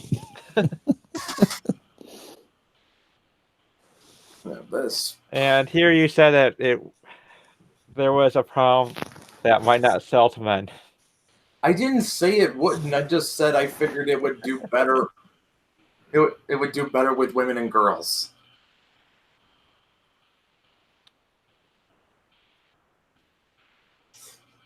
Dust says, I would love a new hoodie. I'm glad my donation was $53. It kind of looks the design is a little trolly looking. Say what? Like, not in a bad way, but it kind of has a very mischievous kind of expression to it. So it's and it's also black. It's actually what I like about it. It looks like very gender neutral that way. Yeah, like it's kind of like the not the cutesy, but kind of like the fun, mischievous Halloween type of feel. Yeah, like that would be a good thing to have, especially if people want to cosplay as the character. It's pretty easy to do, but then they could use it after the cosplay is done. Whereas this is funny. Dusk says Smug Cat is best cat. Yes. yes, very much Smug so. Cat is best cat? He said Smug Cat is best cat. I don't know if he's talking about you though. We might be Cat, our friend Cat here. Although Smug was rocking a Haruko avatar that had Haruko doing the kitty face. So yeah, I was for a little bit. I actually need to change it back to that. So Smug, you do kind of the research portion of game reviews, basically. Basically, yeah. That's really cool. Yeah, what's that been like, actually? Yeah, I still need to pay my editor though, actually. Oh, yeah, that thing. Money. Money. I'm actually waiting until I have like 300 to actually dole out any payments. So I'm hoping I can. Well, Matt and I both are hoping we can get to the point where we can just live off making comics full time. Our jobs suck. Yep. I have to work retail. He works fast food. Oh boy. Fun That's- stuff. That's rough. You know, retail can sometimes be fun, but it depends on which store you're working for. Yeah, I worked in a makeup store a million years ago. That was interesting. But food, on the other hand, I'm sorry, you're screwed. Depends. Like well, you get some very hangry people. Hangry indeed. Oh yeah, well, the thing is, it's harder to kick people out of a restaurant because they're hangry, like you said. So it's like, no, I don't want to leave. I want to eat. But if it's like, it's easier to kick them out if it's a store because it's very easy to go find an alternative. I used to work night shift over at a Burger King in Muskegon, and it was Muskegon that was right next to a mall. Mm-hmm. It was a Burger King that was next to a mall, I meant, and on occasion, we'd have drunks or stoners come through the drive-thru. Uh-oh. Stoners were actually better just because they were chill and they were willing to pay a lot of money. Uh-oh. Oh, so they would accidentally give you too much money? No, it's because they were willing to pay so much money because they had the munchies. It's like, give me the food now, please. Drunks could get belligerent. Yeah, I worked retail with a lid store, and the druggies that we would get were sometimes not of the good crowd because there's this. Are we talking there's this- tweakers or crackheads? Well, there's this. Okay, so there's this brand of hat that I actually really recommend, and it's called No Bad Ideas. But the thing is, this brand of hat is also known for having a stash pocket. So literally, you take off your hat, and underneath the lip of the front of it, there is a pocket, and so it's commonly used to put your weed. Well, I like it just for the style, but people find uses for these pockets. Well, one day working at a place, a guy came in and he had shown that he had another use for this pocket. And so in the middle of the store, while he was getting 3 more hats for that day, he decided to dump all of his cocaine that he was hiding in his hat onto the counter. Okay.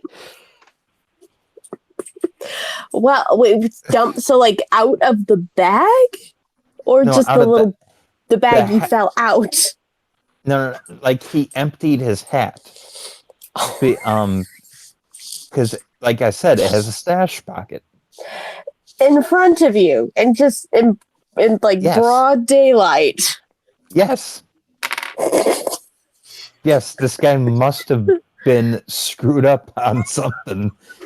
Maybe he just thought you were nice, and so he was just like, "Okay, I trust you. You're not gonna narc." I still say that has nothing on the lady who got busted trying to cook meth inside of a Walmart. Hey, dude, That's I already pretty told you, legendary. I already told you that's a Walmart, though. That shouldn't be surprising. Yeah. True. This was a family-friendly mall. Really? What location though, man? I'm not going to disclose Oh, wait. that. Just, No. I'm sorry. As soon as I said that, because I technically worked in the mall, but it was in like the like the hood section of where I live. Well, like the part of the city. It's like not the nice part.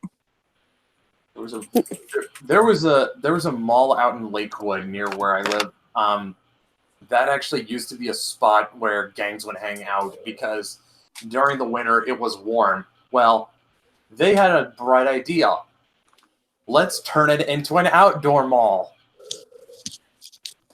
Basically, they got rid of all. Basically, the stores more or less stayed intact. Were kind of just, it was basically turned into a bunch of different plazas. It's an outdoor mall. There's just a bunch of stores dotted across the landscape with a huge parking lot in between them. Sounds like California's got a hold of this. That sounds like what Californians would do. In my state, that's what they did to my high school. This is up in Washington. Who was running that mall? Kathleen Kennedy? Well, No, there's not. Californians. I come from the same state. Californians love this idea of doing all this outdoor stuff. It's because everything is warm. And then they go up north where it's friggin' cold. And it's like, these guys are idiots. Yeah, there's a open air mall near me, so I know what those are like. Yeah. I will say though, it worked. The gangs went away. They so it looked at actually that did mall work. and they went, "No, not my vibe," and then It's backed just off. more like, it's just too cold. Let's go find somewhere else. Yeah. So maybe they were like, oh, the Californians actually did something useful. I'm sorry. As long as they're not from San Francisco, I'm pretty sure. Oh, Like I have nothing. I have nothing against the NorCal peeps, but it's just like it's just when they escape California, but then they bring the problems with them. That's when I have a problem. Californians. It's like if you leave because it's too expensive, but then bring Texas with you, it's okay. Anyway, moving on.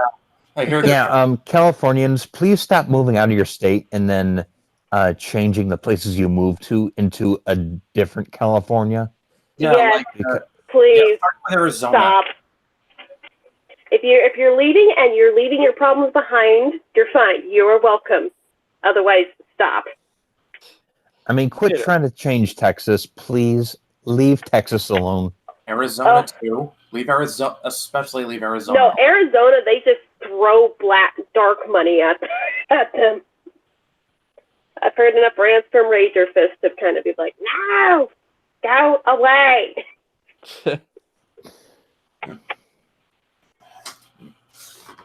Yeah, that's funny because everyone thinks Washington is a blue state, and the only reason it is because of Seattle.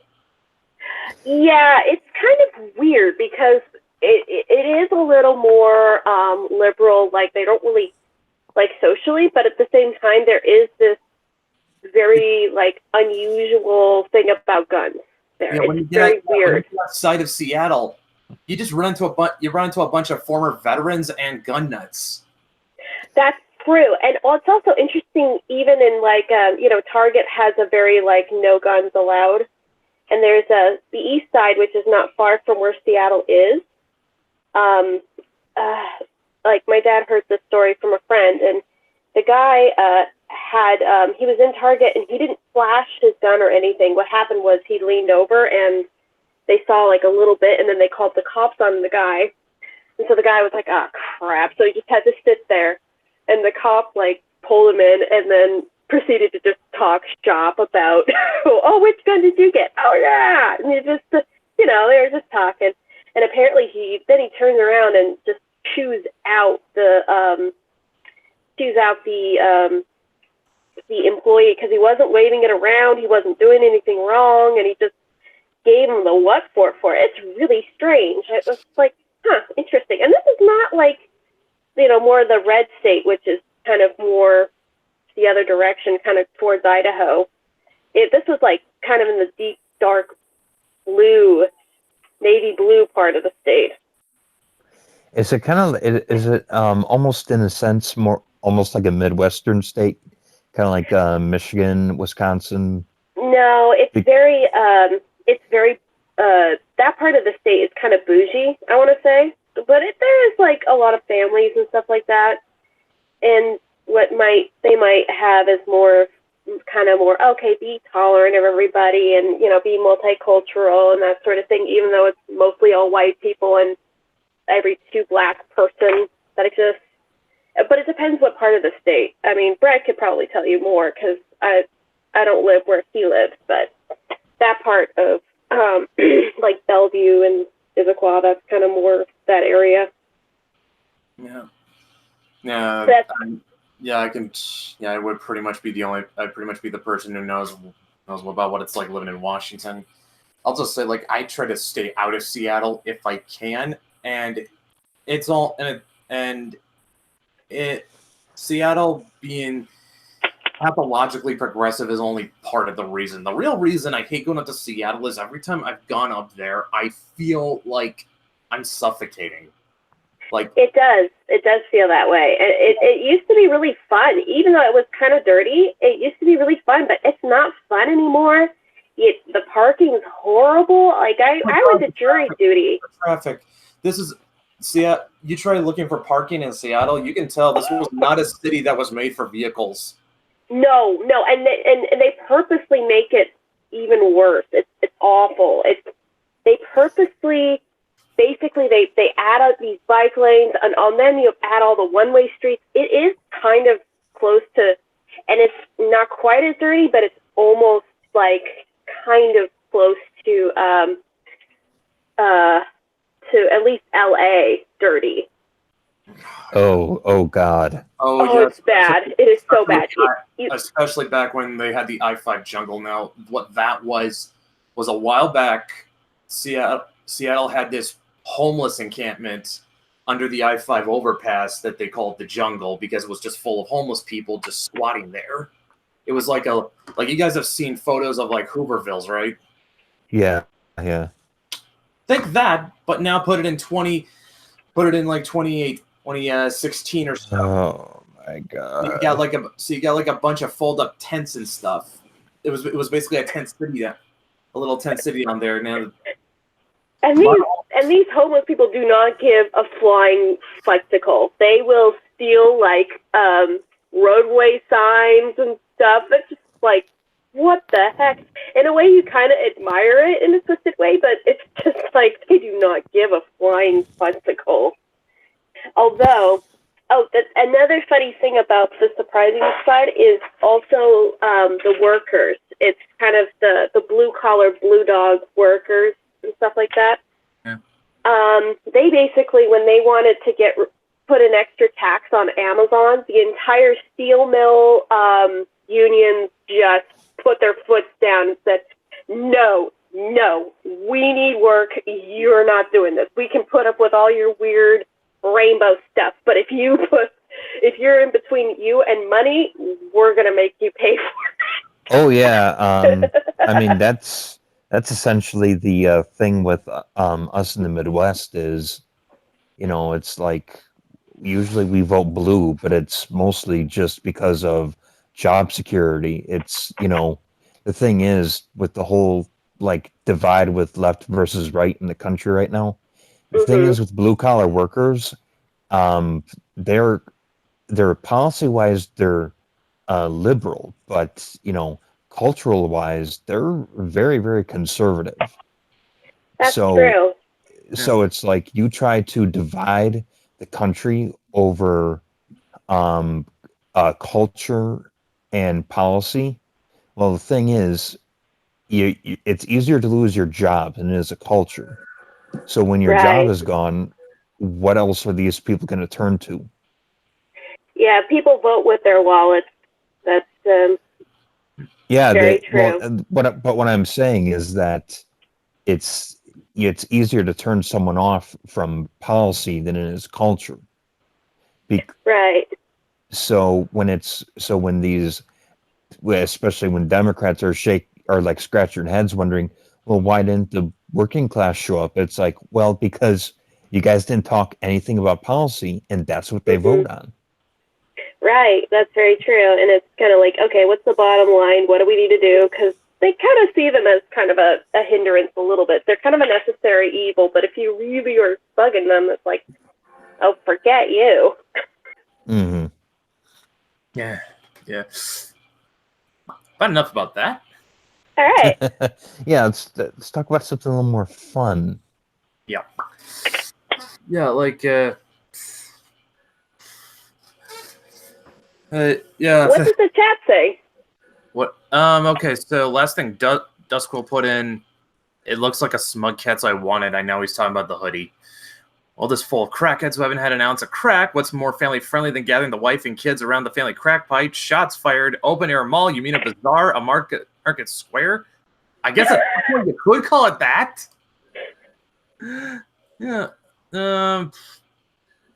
I'm gonna check the Kickstarter, see if anything happened when we've been talking. Because sometimes when we're doing streams, it nudges a little bit. And And remember, if anyone who's watching, press like. yes. And it has not, but still, we've still got 3 days left on it, and we've still got a lot of people who are probably going to more than likely make last-minute pledges. Yeah. I'll say one thing I do like about Kickstarter, and you've pretty much got to guarantee that the person running it is not going to take the money and run, because you only get charged if it makes a goal. That's true. So then you feel a little bit better about that. Whereas if it's kind of there, it's that kind of amorphous feeling. That can't be comfortable. Yeah. Well, I would say if it's not to throw Indiegogo under the bus, but if it was a flexible goal, if you're running an Indiegogo with a flexible goal, I'm gonna wonder, okay, you're really gonna have to convince me you're trustworthy, Right. Because you do not. Because if your goal is flexible, then you don't need to make all of it to get the money. Right.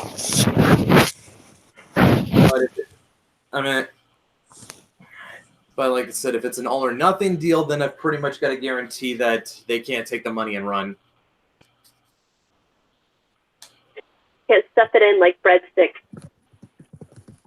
Pretty much. Pretty much.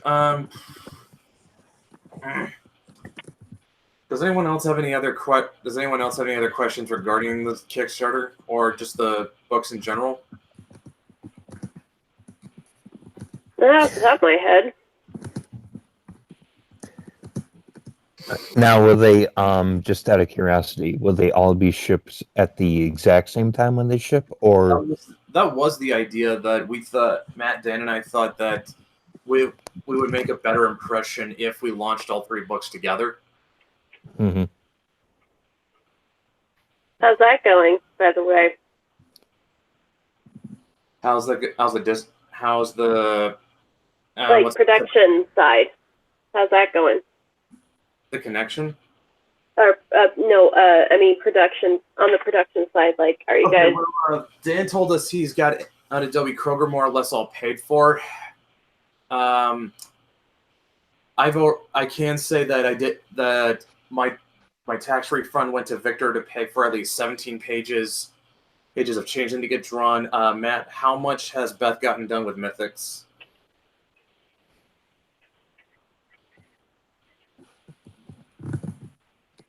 Matt, did you pull a Tonka and jump out in the middle? Nah, he pulled a U. Yeah, my hard drive crashed.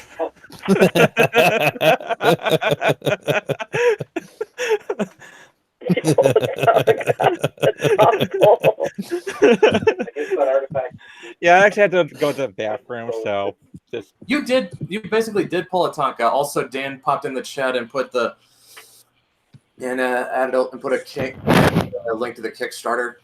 But yeah, you did basically pull a Tonka and leave in the middle. well, I had a reason. I just didn't want to air it out in front of on the internet. Tonka doesn't tell people why he leaves either. Oh my gosh, let's not go there. Well, you want me to tell you I have to go to the bathroom? What's wrong with you? Just saying. So how much has Beth gotten done for And for Mythics. We've got the 5 pages done. I basically had her hold off for now until after Kickstarter, so that I'll have an idea of how much to sort in the script. Because the kind of story I'm writing for Mythics is that I can cut off about two pages of the story, take it down to 20, and it's not going to affect the story that much. Which is good. Yeah. So it went from what to what now? It's now 20 pages. Alright, that's not bad. Yeah. And it's also going to be very cheap for people to buy because it's not going to, because of the deals that Wicked has with the printer. Yeah, the printer that Wicked has is the same person who, same company who did the printing for Jack Iron. And if anyone's got a copy of that, then you know the kind of quality we're talking about. Very high quality. How did you go about finding a printer, by the way? Or did you already have a video that you can refer to other people to? Like I said, because we go through Wicked, they handle the printing side and the distribution. Oh, okay. Yep.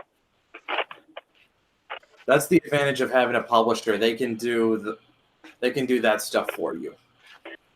Oh, is this so how Wicked is doing it is kind of like, okay, this person has it, so they'll try to do the Kickstarter and see if it actually goes through, or Our job, what our job is insofar is to get the books done. How we go about that is up to us. okay. The actual as far as making the physical copies to be sold, that's what Wicked handles.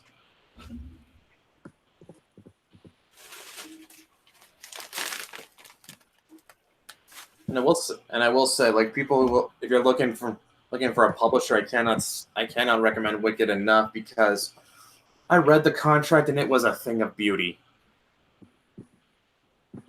I could actually understand the words. Oh, that's cool. Yeah. That's good. No loopholes that you needed a magnifying glass to interpret. There's No fake deals. No fine print, no legalese, all written in plain language that a nitwit like me can understand. Whatever you're opening, is it delicious? Yes, it is. Chips. Chaps, are you opening from the top or the bottom? Top, of course. Why am I a barbarian? Well, someone said, no, this was one friend. He said, oh, I'd do it against the man, but actually it's easier to open it from the bottom. And I have done it, and it actually is true, strangely enough. Huh. I've never had that experience. I don't know. Like, I only know it because he showed me that. That's the only reason I know. I know strange and obscure things.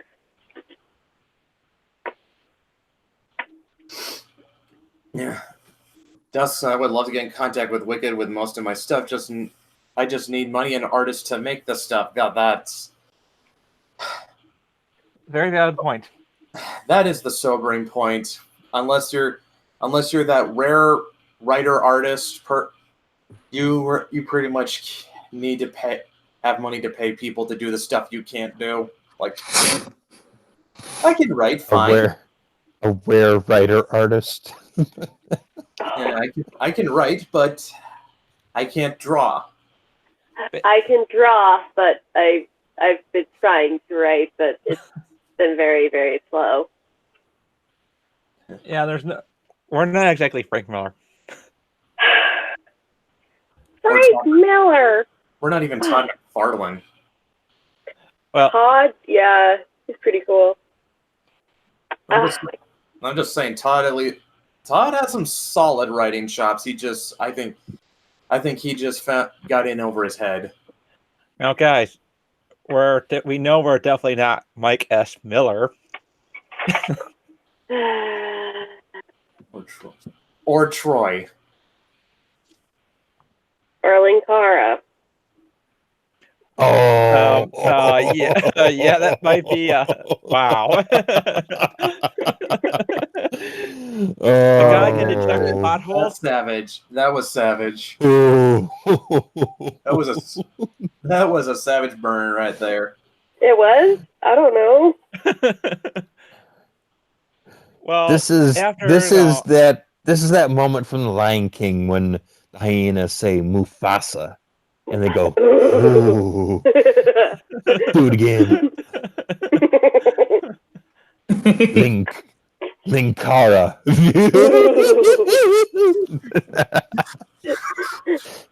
I'm gonna- I'm Let's be honest. Does surrounded anyone even by really give a shit about Linkara idiots. anymore?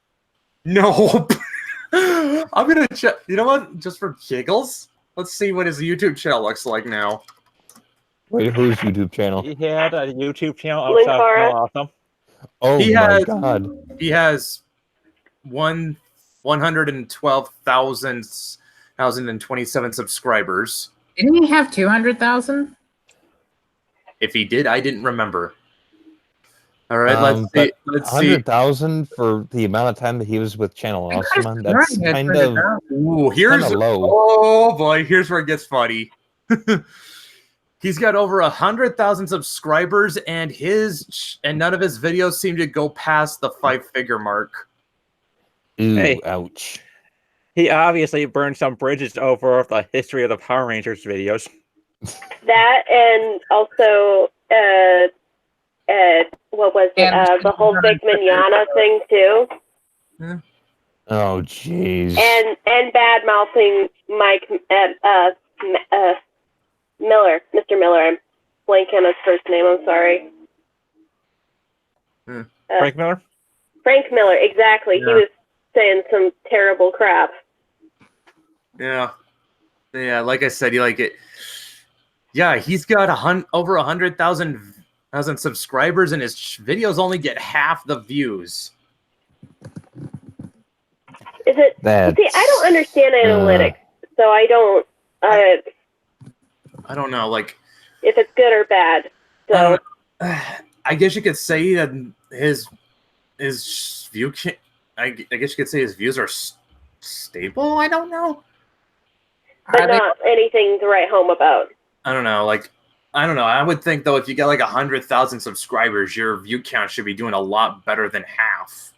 Mm, yeah, Yeah. it should be, and especially like it just said, it's like, how many years has he been with Channel Awesome, and he's only got 100,000? That's that. I don't know. He should be doing better than that. Because now I'm not saying that Channel Awesome is good or bad. You can have your own opinion on Channel Awesome, but what I am saying is they did have kind of a really good hold on the independent reviewer community for a long while. Oh, yeah. And I mean, like, look, do you really think that Angry Joe and a few other people would have had the audiences they had if it weren't for Channel Awesome? Probably not. it's so sad to see how far it's kind of all gone from there. It's that's how I feel, because I did watch it and I did enjoy their content and I thought it was really fun, and then it all went to crap. Yeah. I'll say that Joe at least has better metrics. He has 3 million subscribers, and his average view count is over 1 million. Mhm. Who is this again? Angry Joe. Yeah. Oh, okay. The Yeah. problem is that he still kind of has that, again, it's that antagonistic thing with viewers again. Yeah, it goes back again. Yeah. Duskwell says barely anybody made it out of that unscathed outside of Angry Joe and Cinema Snob. And Micah Curtis. I really like his stuff. And he has a game or a comic he's working on as well. I'm really excited to check out. Oh yeah, yeah. Micah and Cinema Snob, they're the only guys I really watch anymore. It's because Cinema Snob is a genuinely good guy. Oh yeah, and he's hilarious too. Yep. I haven't heard any scandal from Ben at the Stage. But yeah. Oh yeah, I forgot Bennett. Oh my god, how could I Jeez. He does. Yeah. His. I do like his anime videos. Like he covers a lot of the old school stuff that Oh, I Everyone love that kind of- era. he's He feeling. cover, he's yeah, he feeling- covers stuff that. Oh, my bad. I was gonna Go ahead. say like most of the. Is it fair to characterize that most anime channels on YouTube are focused on what's current? Right, and yeah. I really wish they would go back to the older ones because we have so many young weebs that need to know their classics. Yeah, no, but yeah, Oh, like yeah. most anime channels on YouTube, they tend to cover what's current. Yeah, Right. I was just gonna say he covers the things that have kind of been forgotten in a way. True, and I think a lot of people are Oh, yeah. nostalgic for kind of the '90s era because there's a lot of older, 30. That's not that old, but that's kind of like, oh, I kind of miss that era where it looked like it had a great palette and it looked like humans drew this, and it isn't 3D abomination like what happened to Berserk. I don't even watch it, and I just looked at the outside and was like, that did not look right. You know what's funny? Hmm. Berserk was made years after Space Battleship Yamato 2199, and the CGI in there looks a lot better than in Berserk. It seems that way. I think it's because it's used to be lazy. It's not actually used for what it's supposed to do. Yeah, with sci-fi, you can definitely get away with doing CGI because it makes the ships look so much better and special effects.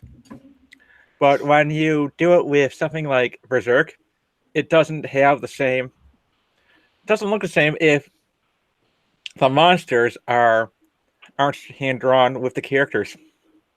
Right. It's like it's when I wouldn't mind like if everything was 3D as long as you still had that hand drawn element. Like there was like the Count of Monte Cristo. It was Madhouse. Yes, it was Madhouse, and they did it where they drew it, and then they had just this pattern, so their pattern clothes wouldn't move, but it did something really cool. It was like this really artsy fartsy kind of thing, and I thought, oh Yeah, my I think they gosh, used like a lot of Photoshop textures in Count of Monte Cristo. that was really cool though. I was really impressed by that. Still, I'm now where does I know Matt really loves Macross. Oh yeah, Macross.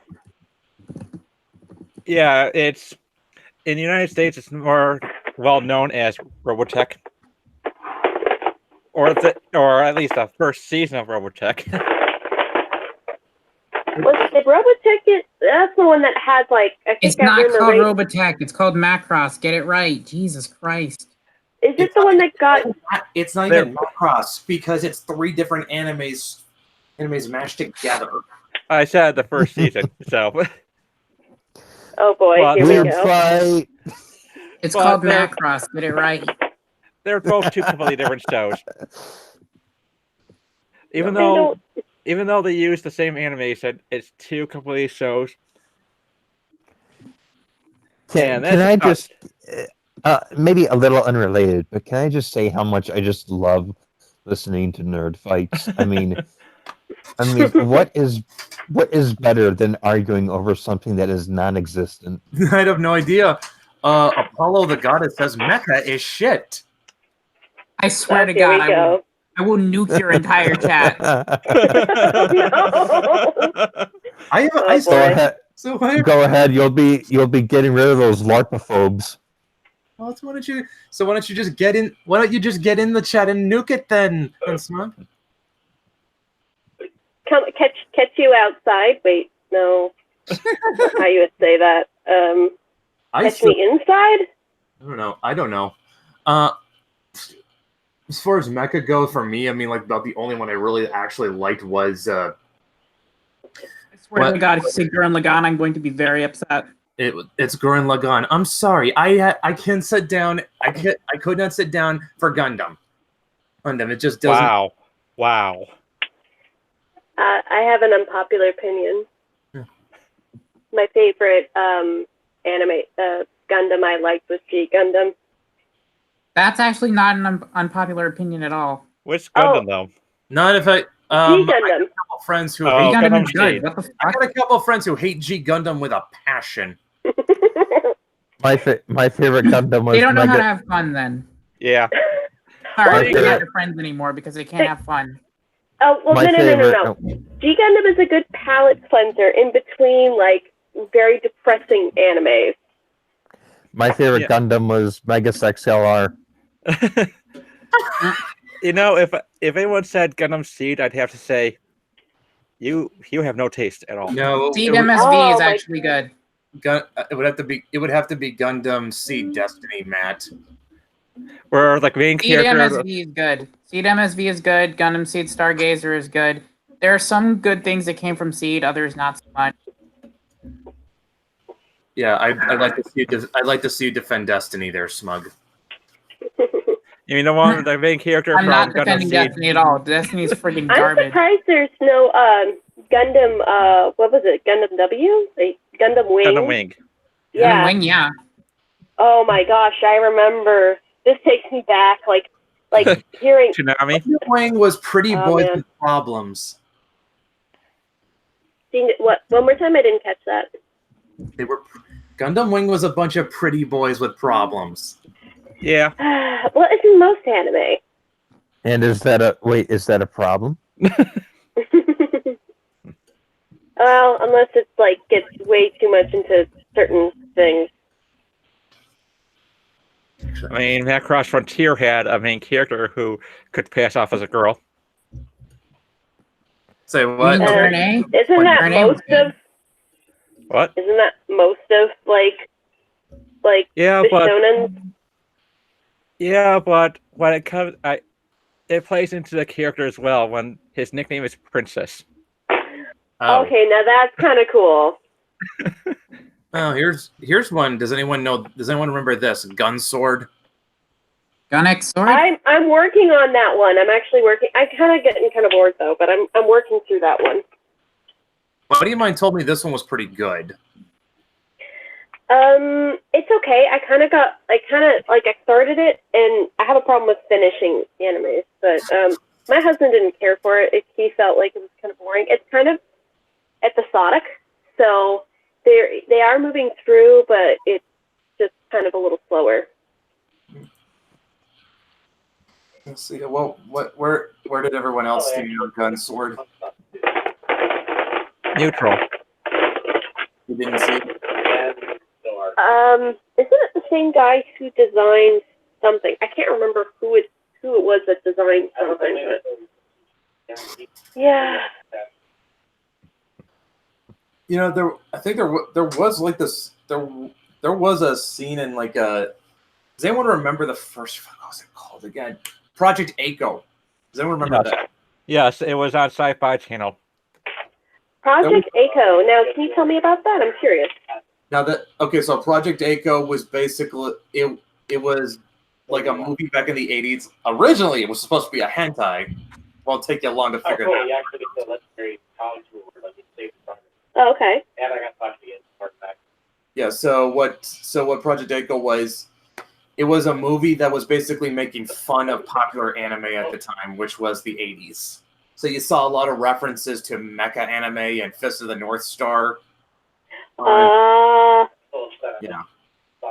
I love the 80s. It was such a fun. Because I feel like there's so much I didn't watch because, I wasn't old enough to watch a lot of them. It was weird. Like, anime, like, my family was pretty strict about what we watched, but anime was kind of that fudgy line in between where it was like, okay, you can watch this. I think one of the funniest scenes in Project Echo was a scene that basically is just making fun of Transformers. So one of the girls in that movie, she basically has a Transformers or mecha. Well, here's the snag. She finds out she can't use it because after it's done its whole transformation sequence, she's like stuck in this and she can't reach the controls. Too small, too short. This almost sounds like a much non-raunchier version of Panty and Stocking. Well, like I said, I- it originally began life as a hentai. Yeah, I And then it remember. just switched. No, I'm not kidding. Project Eiko, I it was could see it. originally supposed to be a hentai. I could definitely see it. But who kn- funny thing is, I just watched a while back Rumiko Takahashi's one of her first projects was a Gundam movie. It was a Guyver movie, and it contained a tentacle rape scene. Oh my. Yeah, Oh, Same Japan. lady same lady who made Ranma the Half and Inuyasha. yep. Now imagine one of her characters, and it's in her style of art. So imagine one of those characters going through that. I'm gonna go in the back of the corner and get into the fetal position. That is Yeah. so terrible. Like oh god, now I have a mental image of that happening to Lum. Oh no, that would not be good. Well, it was. Well, if there was any spot in the stream to bounce, it would be this Quick, moment. run! So, Run, all right, but please, and then we'll I gotta get. remedy. All right, but I gotta get going because I gotta get Okay, up bye. early in the morning. Thanks for all right. Thanks for jumping. Talk to you later, Salem. All right, see ya. Have a good night, guys. Yep. Yeah. You too. All right.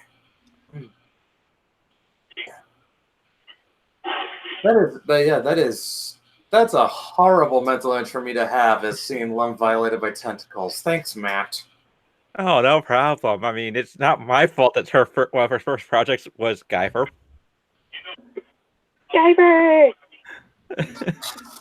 I can't believe how tame. I have to say, the ultra-violent OVA is a lot tamer than the anime movie version.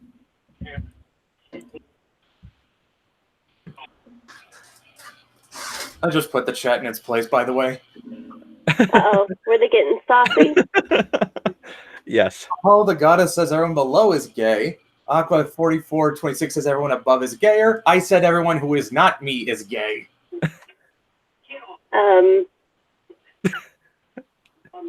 And the singing opera dork says that exact man is gay. Sounds like they want a war. It's kind of interesting how, like, I know they try to get rid of, like, saying gay is, like, bad, but now it's kind of it's come back now, made a comeback. I have no idea. I've got no comments on that. That's Yep. Yeah.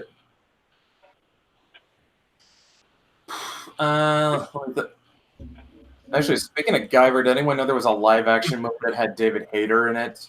Yep, and there's also then they made a sequel, and that was I think the sequel they was in Yeah, the first one had Mark Hamill in it. where he died. Oh, interesting.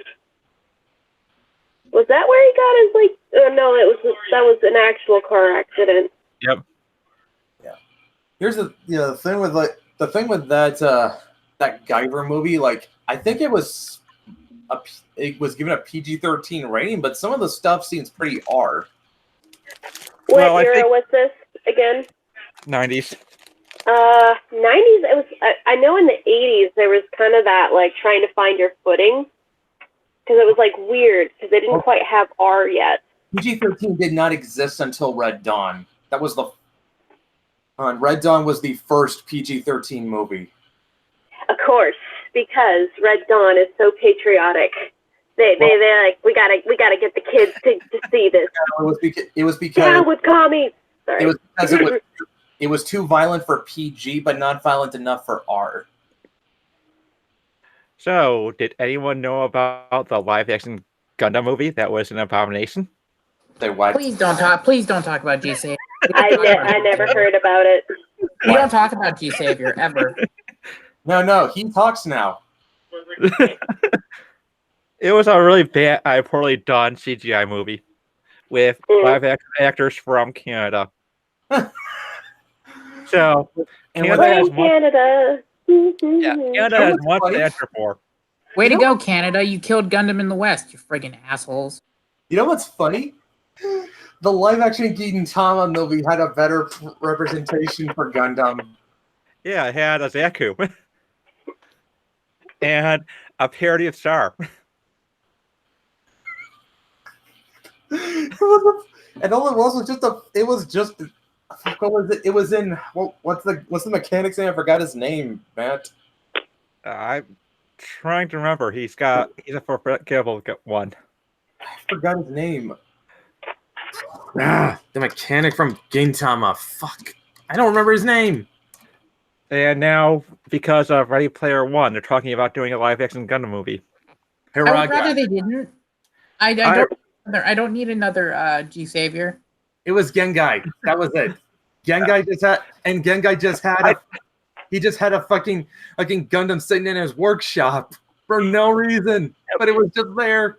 You know, I really want to see how Hollywood handles the scene where Gurren calls himself a follower of Hitler. Wait, You know they will neuter it like nobody's business. Yeah. They are just so like, that's kind of why I'm kind of like, I give up on Hollywood, because there is no free, unless it's James Cameron and what's his name? The Alita movie was amazing. That was really good. I mean, I don't know how faithful it was. Because I kind of remember like watching it, but not really. But I remember, I just, it was like, okay, this is a woman being feminine and relaxed and is innocent and just, she's an action thing, but she's a cyborg, so it's explained why, and it's just like, oh, it's so nice. This is nice. I love this. Bringing it back to Macross for a second, one of my best friends, he has actually copped to me saying that his favorite movie of all time is Macross Do You Remember Love? Of course, it's a classic. It's a classic. That's a good one. I remember watching that one. Macross 7, though. Are you really going to say it's better than Do You Remember Love, Smug? I am glad they scrapped all plans for a live-action Macross movie. Oh, actually, Macross, I think, had they actually had like a D&D version of a role-playing game, actually, back in the day. Really? They did, yeah. Yeah. My friend, her family, like, they collect, like, really old ones, because they would play D&D together, because they all worked at the same Dairy Queen, and like, at least one, her parents and another friend of the original group still meet and play and do role play games. But yeah, and apparently her mom did not like Men May, and she had a character who just basically was like, oh, I want to kick her off so hard. You know, I'm gonna have to say that even though they did a redub of Macross, I can't stand that redub. Oh, is that the one where Rick Mignogna's constantly saying senpai? Yes. Did they just not adapt the script very well? Pretty much. Oh, And they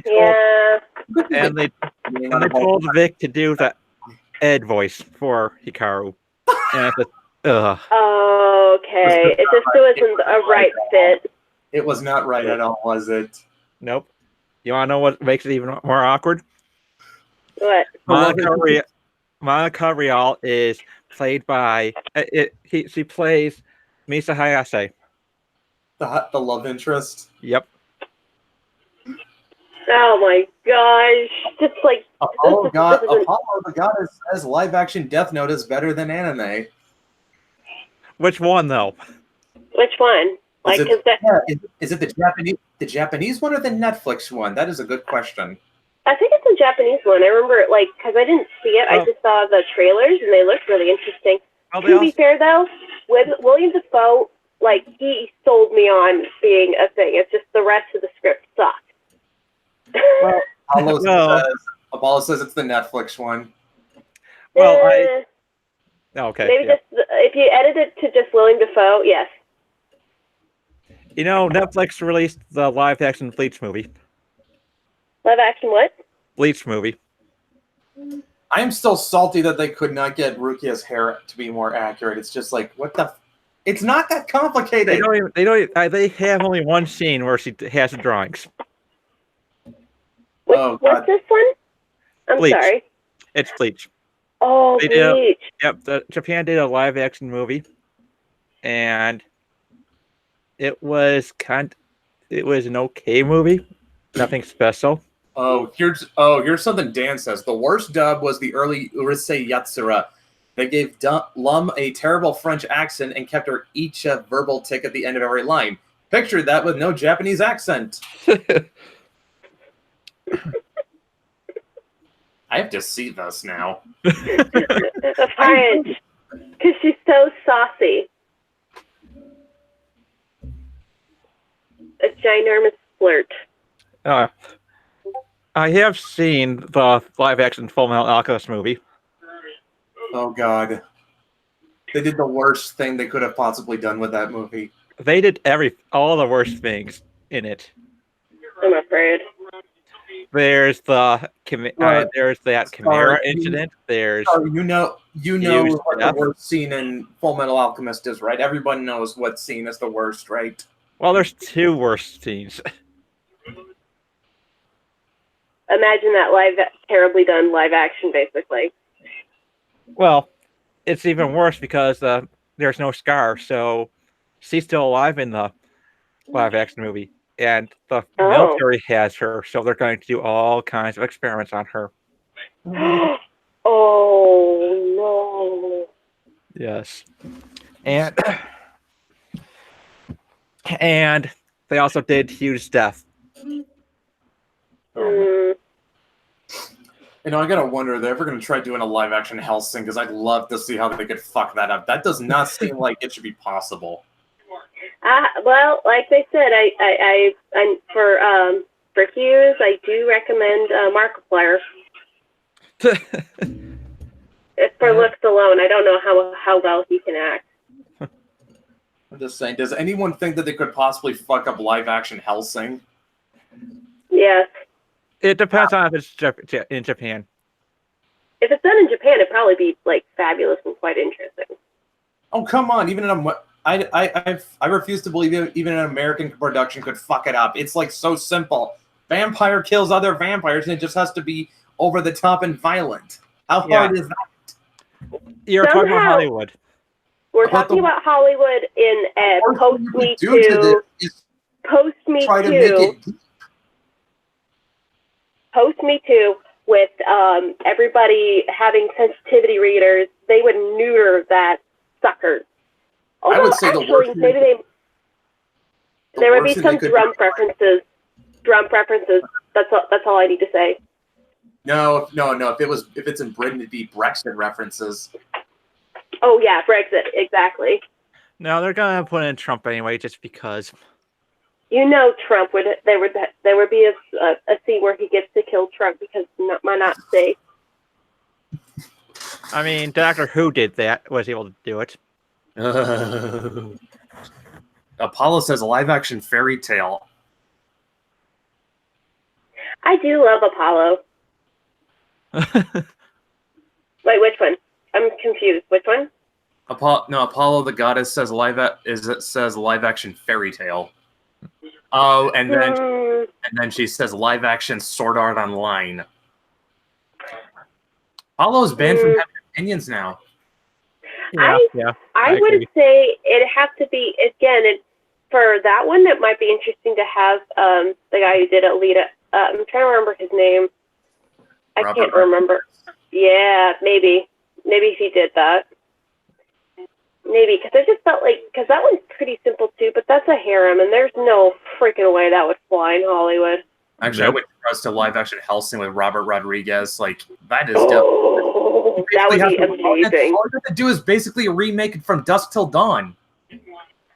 That's true. Or, what was that one? Or the guys who did that one movie, it was the Daywalkers, I think. what the movie is called, where it's I remember that movie. it's really interesting because I'm not very like super into horror, but I do like that because it was kind of more sci-fi and it was explaining stuff, which I thought was really interesting to me. Yeah. You know, with the exception of that one horrible live action movie that I'm not going to mention again. How about live action Kill la Kill? Mm. All I have, well, you know something, they did do a live action movie based off of a Go Nagai manga where the main lead is a naked woman. Oh, wait, are you talking about Cutie Honey? No, there was never one. Oh wait, I know which one you're talking about. Kekko Kamen. Yeah, they did a live action movie for that. I know that because I believe the director of the Gintama live action movie did that movie too. How do you make? Well, first of all, the thing with Kekko Kamen is it was basically Go Nagai trolling his editor. Yep. And they weren't in on it. They just said, "Can you make more of this?" And he's like, Well, shit. You were like, Are you talking about Mazinger Z now, or just no, Kekko Kamen. Okay, so Kekko Kamen is like, it's like Matt said, the main character is this chick in a mask, but the rest of her is butt ass naked, and she's. Oh yeah, I remember that. That was done, and the manga only existed because Go Nagai was trolling his editor. And they didn't get it. You know what's one series that will never get a live action Hollywood adaptation? What? Captain Harlock.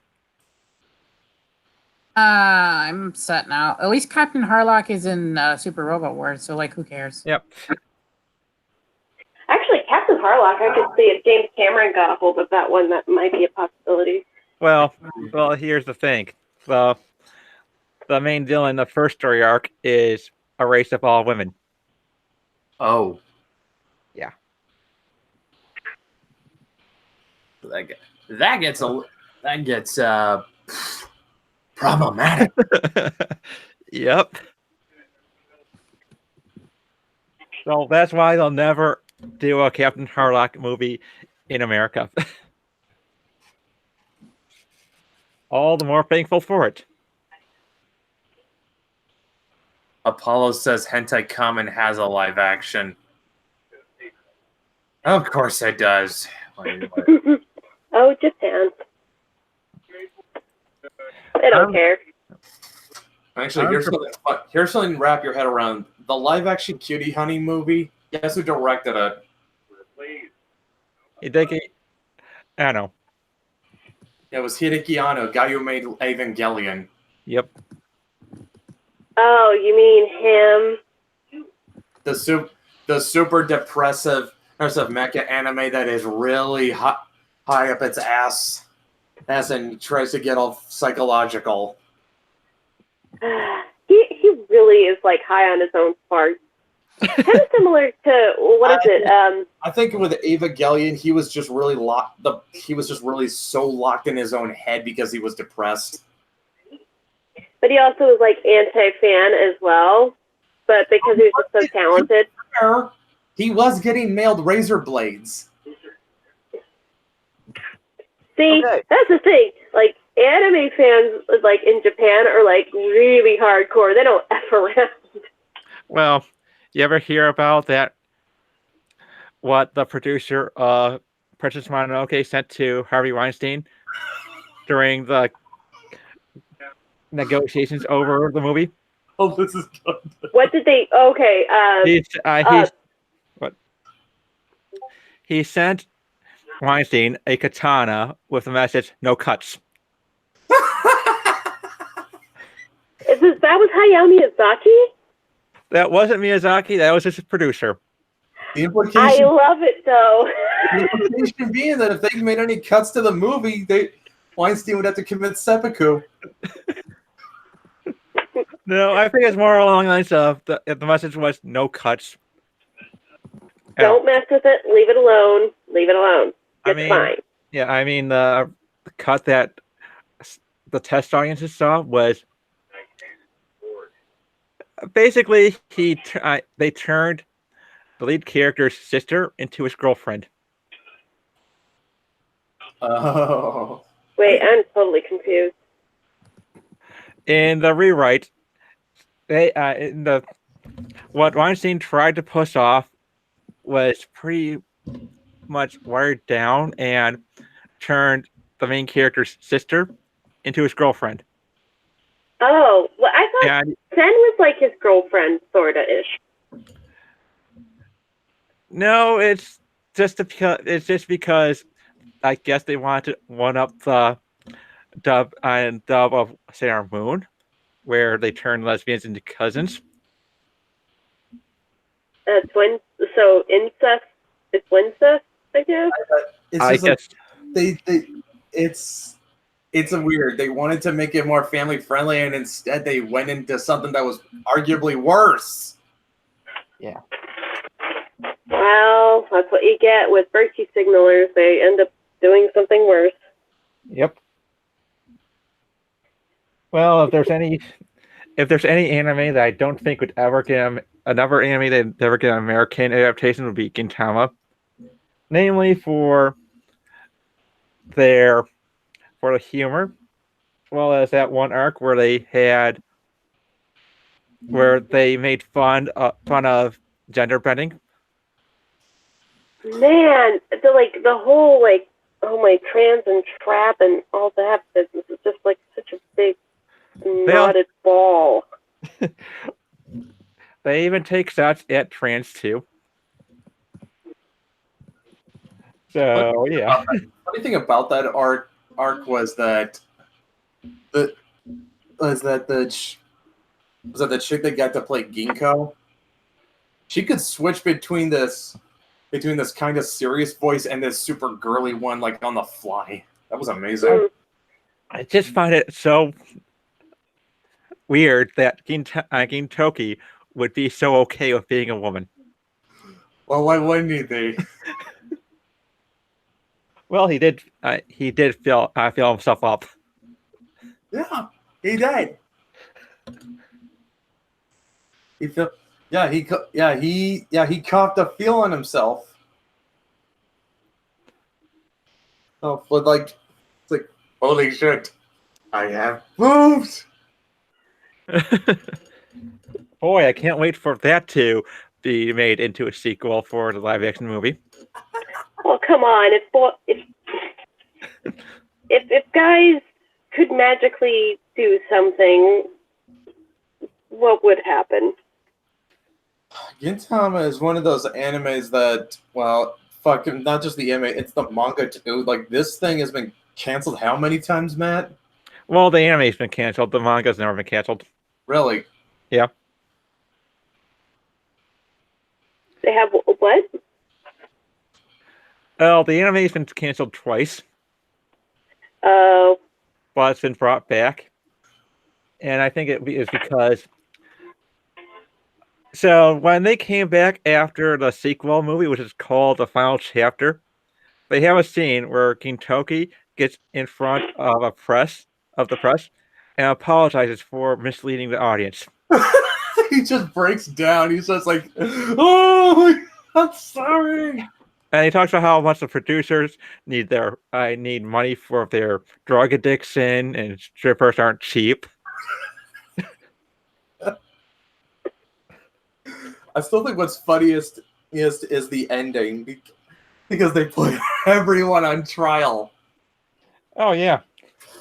Who's basically responsible? Twitter, you mean? Well, basically the whole thing was they were supposed to end the story in this one arc, but the problem is that the manga kept on going after that arc. So they decided to hold a trial with the characters to see who was responsible. Oh, for keeping the story going. Yep. And the last guy was the manga creator who he depicts himself as an ape. and and basically it's been when the verdict is read, the verdict is not guilty. But everyone else is guilty as fuck, I think. Yeah, everyone else is guilty and sentenced to death. Or in one character's case, the death of his. Basically, they're going to cut off the rest of his hair. Save it all off.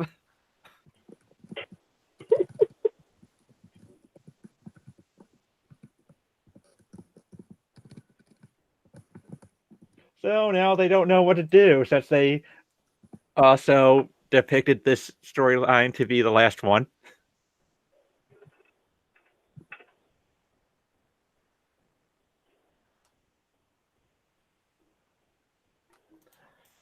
One thing that Gintoki satirizes is Shonen Jump fans. He's a huge Shonen Jump reader, and at some points in the anime, he tries to practice the Kamehameha.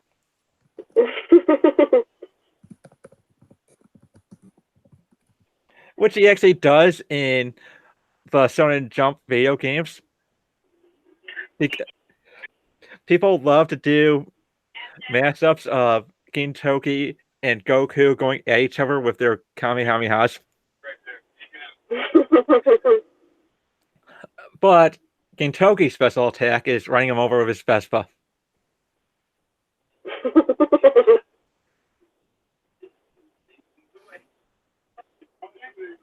I just realized since I got nuked, I need to write all those FLCL reviews again. Oopsie. Whoops. But hey, I still have my Final Fantasy VII one that I can re-upload. Oh, yeah, that's good. What kind of games do you prefer, Thug, or does it matter? I mean, it doesn't really matter. I'll play anything as long as it's not something like Action 52. All right, so you guys know Brett's iHeart Drive froze again, so he's been cut out of the stream. Oh no, poor Brad. Actually, yeah, I will play Action 52. I'll play all 52 games for $52. Keep in mind the original price of the game was $200. Wow. Oh wow. It was $4 a game. So I cut that price in half. That's good, and Brett's back, I think. Maybe. I'm serious. I'll actually play the entirety of Action 52 on live stream for $52. The internet never surprises me anymore. This thing, actually, I'll leave it up to my discretion whether or not I do the Sega Genesis version or the NES version, because the NES version is significantly worse. So yeah, in that case, Sega does do what Nintendo don't. Which is more than can be said for that. Which more than can be said for that Sonic movie. I don't really want to acknowledge that movie even exists. The only thing they did right was admitting that it was the stuff was awful, design was awful. All I'll say is that trailer would have at least been 10 times better had they just used a Crush 40 song instead of Gangsta's Paradise. I think it would be better if Jim Carrey wasn't in it. Yeah, Jim Carrey's just lost the plot. Personally, I think he's the best part of the movie so far. He is, but unfortunately all the other stuff just makes it less, and it's like, oh. You know, it's trash when Jim Carrey becomes the best part of it. He's become like a husk of himself lately. Oh my goodness. What was I gonna? Okay, so. Okay, Apollo says play Tomato Jones. What the fuck is Tomato Jones?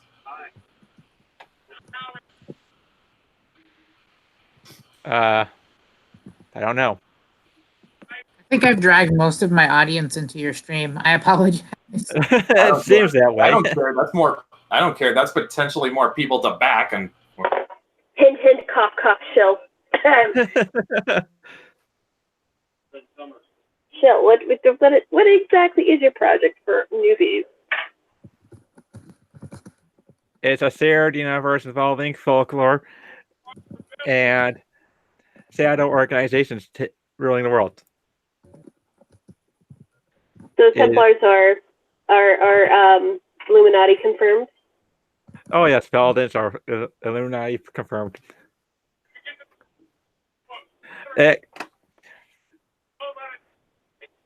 I think that Brett might be gone again. And he's on. Yep. You know, the one thing that sucks about that is he's running the stream, so we're gonna get cut off eventually. Eventually, right? Yep. Well, I'm just chilling because I don't really have anything to do, but except redesign the entry to design me as the older person. So Yep. Well, oh hey, Brett's twin is here. all is right, it getting? Is the time nigh? Well, it's reset the clock on whether or not we get kicked off. what are you talking about? If you're gone for a set period of time, we get kicked off live. Well, yeah. Well, Just yeah. make sure you don't disappear, otherwise the whole stream goes down. Yep. I'm usually only gone for like a few seconds at most. If I have to do a hard reset on my PC, then you know we're fucked. Yep. But yeah, so far this thing has actually held together a lot better than we did on the AM show. Oh yeah. Twice in 15 minutes. Yeah. But yeah, we'll say at least I don't mind that if Smug brought her fans over. This is the most viewers we've had on a stream in like a long ass time. You're welcome. Yeah. As am I. Even though we're right now at 6. That's usually more. That's usually double what we get. That's weird. That's weird. I brought like what 30 last time I did a stream. If it Maybe a lot of people are asleep or they didn't see the notice. Well, it is YouTube. well, the big joke with me and Matt is that nobody watches our show. I didn't see the notification, to be honest. Well, actually, I was working, so I probably couldn't pay attention to my phone very much. Yeah. We are gonna think about trying to do this with them as a more regular thing on the Mythoverse YouTube channel. Yeah. Because making videos on the regular is a little bit too time consuming, and we've all got full-time jobs, and this is doing like a weekly live stream would just be easier on us. If you give me an Adobe subscription, I'll edit your stuff. Matt's got Dan actually has Adobe app as the Adobe shit. He also has an Adobe Kroger. Yes, but is it up to snuff? It's not anything like. Apparently, they're gonna sue everyone into oblivion for using the really old versions. Actually, we just settled for Sony Vegas, Smug. I tried getting that to work, but I couldn't find like a torrent for it or whatever. If you did that, I have a Sony Vegas copy. I have a version of Sony Vegas that I got through an undisclosed source. Worst that I can't remember where that source is anymore, sadly. That source may or may not have been nuked off the internet.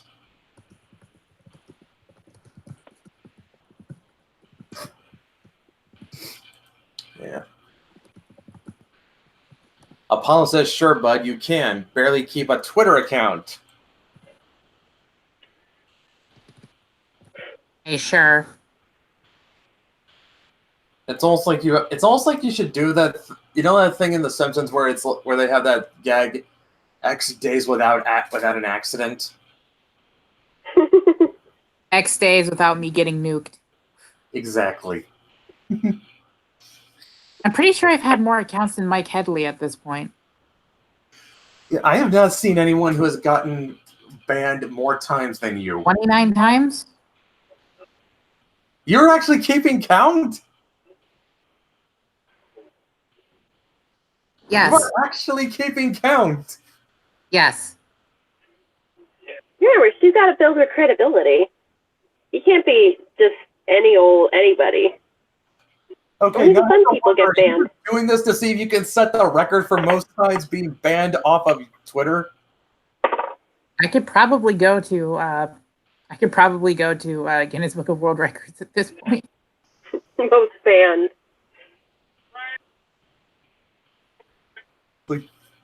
Well, then again, when you've got, it's like the guy who's building the underwater hamster habitat. It's like once you've got that, what else can you do?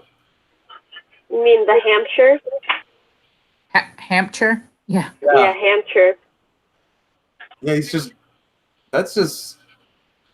I mean, he's just building an underwater hamster habitat for no other reason than why not, and it's gotten him famous.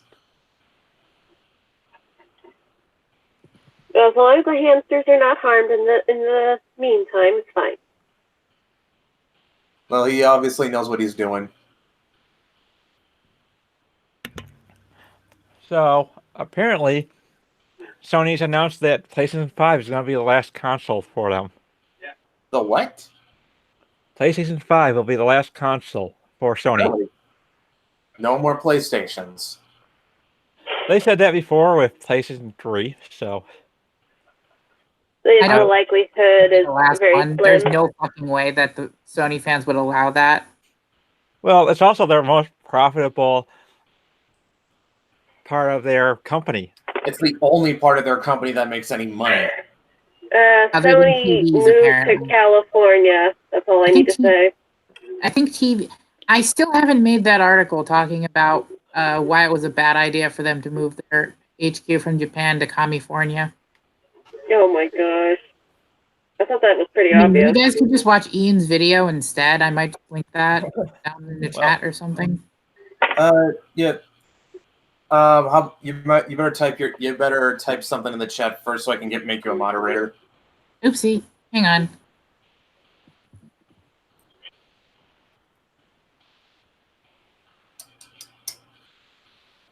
All right, but yeah.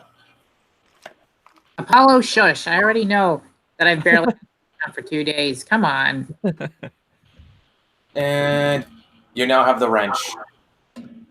You have the power. Don't abuse it.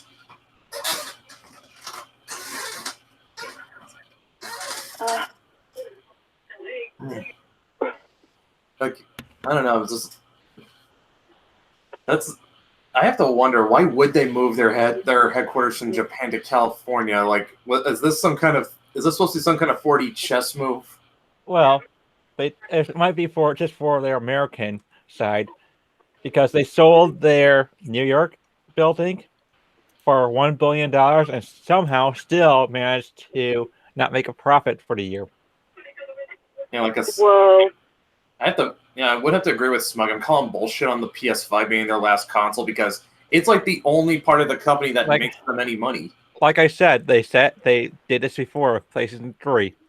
They're not going to not make any more consoles.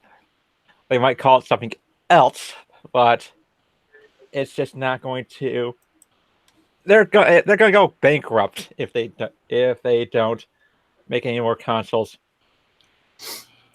And then we're stuck with just Nintendo and Microsoft. Yeah. I mean, Nintendo. on the one hand, Nintendo can do no wrong.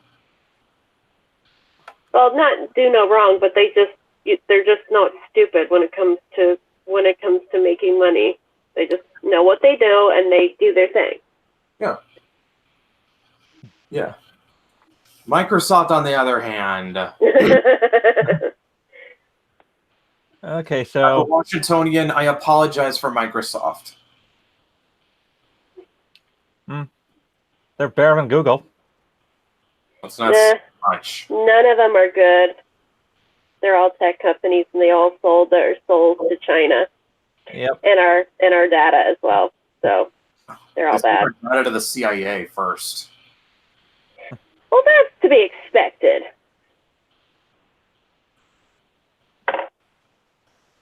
I don't know. I'm trying to decide which is worse, having my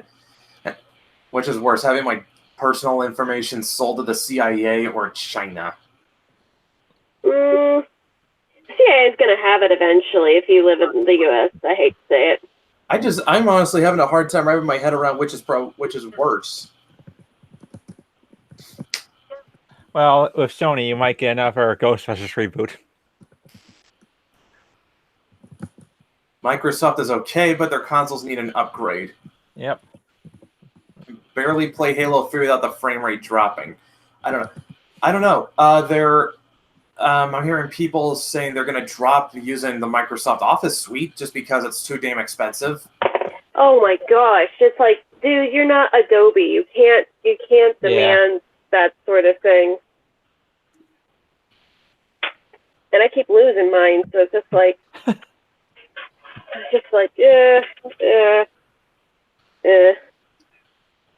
Office Libre, man. Yep. Mm-hmm. Okay, so all I have to say is that if Sony goes down, it's going to really devastate the Japanese market.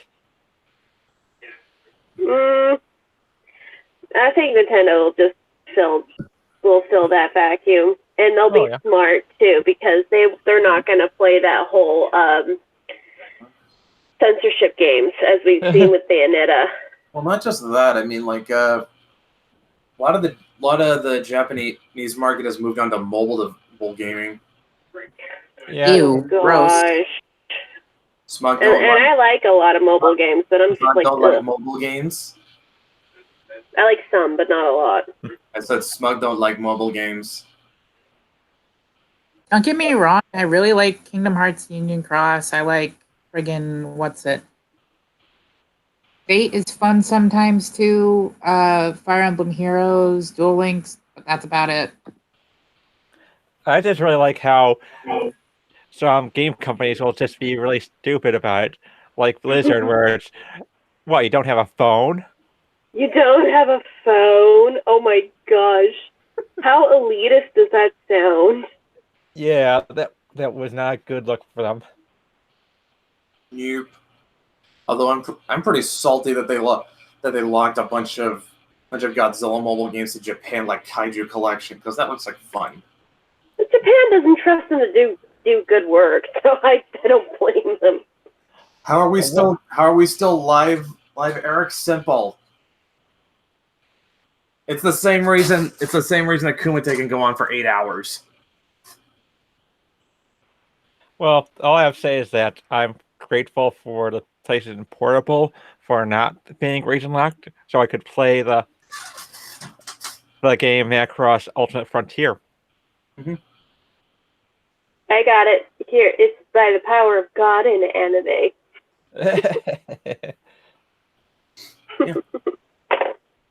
Blizzard is stupid. I think they made people download spyware for BlizzardCon.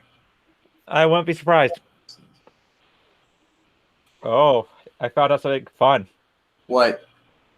So RiffTrax is doing riffs of Game of Thrones. So not only do you be able to watch the show, you also get their witty commentary. You know. That sounds amazing. I would actually watch that. I think HBO needs to throw money at them, because that's the only way people will rewatch it. And RiffTrax has their own lyrics to the Game of Thrones theme song.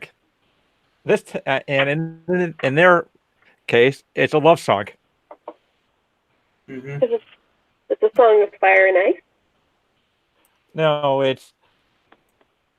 they're basically taking it to the tune of the opening of the show and putting and putting lyrics to it. So they make fun of the aspects of the show, such as gore and the sex, put in the song, and then add the book's titles in there.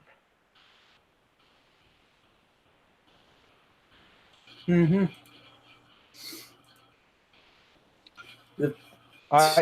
Honestly, I can't wait till they reach season 8.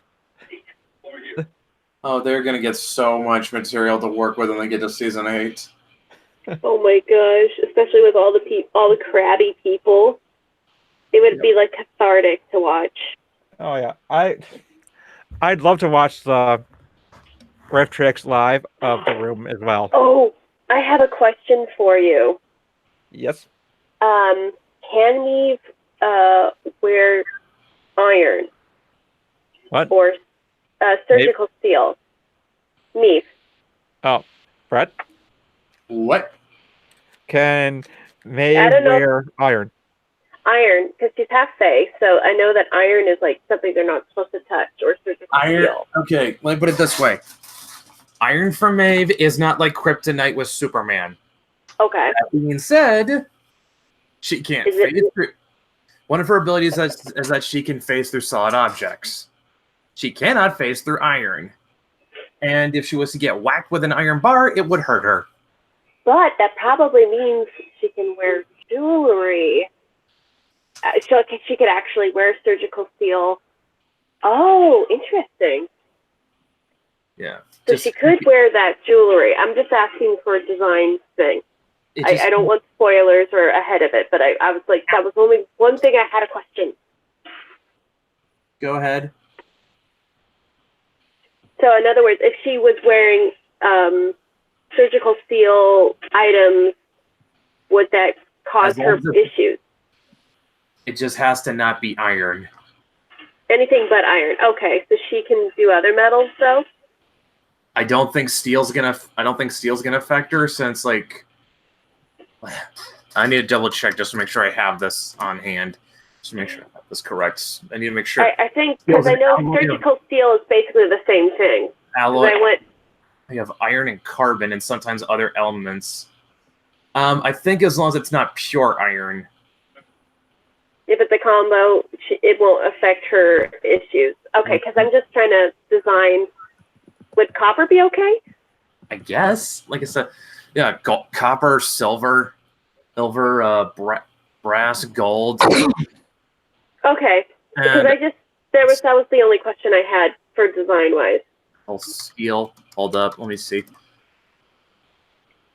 I type in surgical steel and it autofills earrings. Made of stainless steel and biomedical.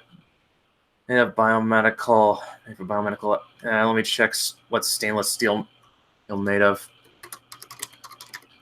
Stainless steel is made of inox steel, or inox in French is a steel alloy. Blah blah blah blah blah. It does not say anything. I think surgical steel will be fine. Like I said, I think about. I'm gonna say it's just as long as it's not pure iron. Gotcha. Yeah. Okay, surgical steel it is, because I just had that question. Yeah. Does she have any things about any aversions to, like, piercings, do you think? Or is it just like, no? She doesn't now. But a lot of the artists like I said, it's up to artist interpretation. Gotcha. I just had to figure that out. And of course, her glamour would be a little different. So this is her unglamored version then. Pretty much. Yeah, pretty much. Okay. Like I said, the artists it's all up to artist interpretation. They just Has to be safe for work. yeah, that's like the only work. That's like the only rule I put down. And just so you know, deadline is on Saturday, so try to have it in by then. Oh, don't worry. I'm getting my outline right now. Actually, so I drew my mermaid for today, and I'm working on my drawing right now. Because I did it, and then everyone colored theirs nicer. So it's not going to be, like, super different, I don't think. But you're gonna But add in a couple things.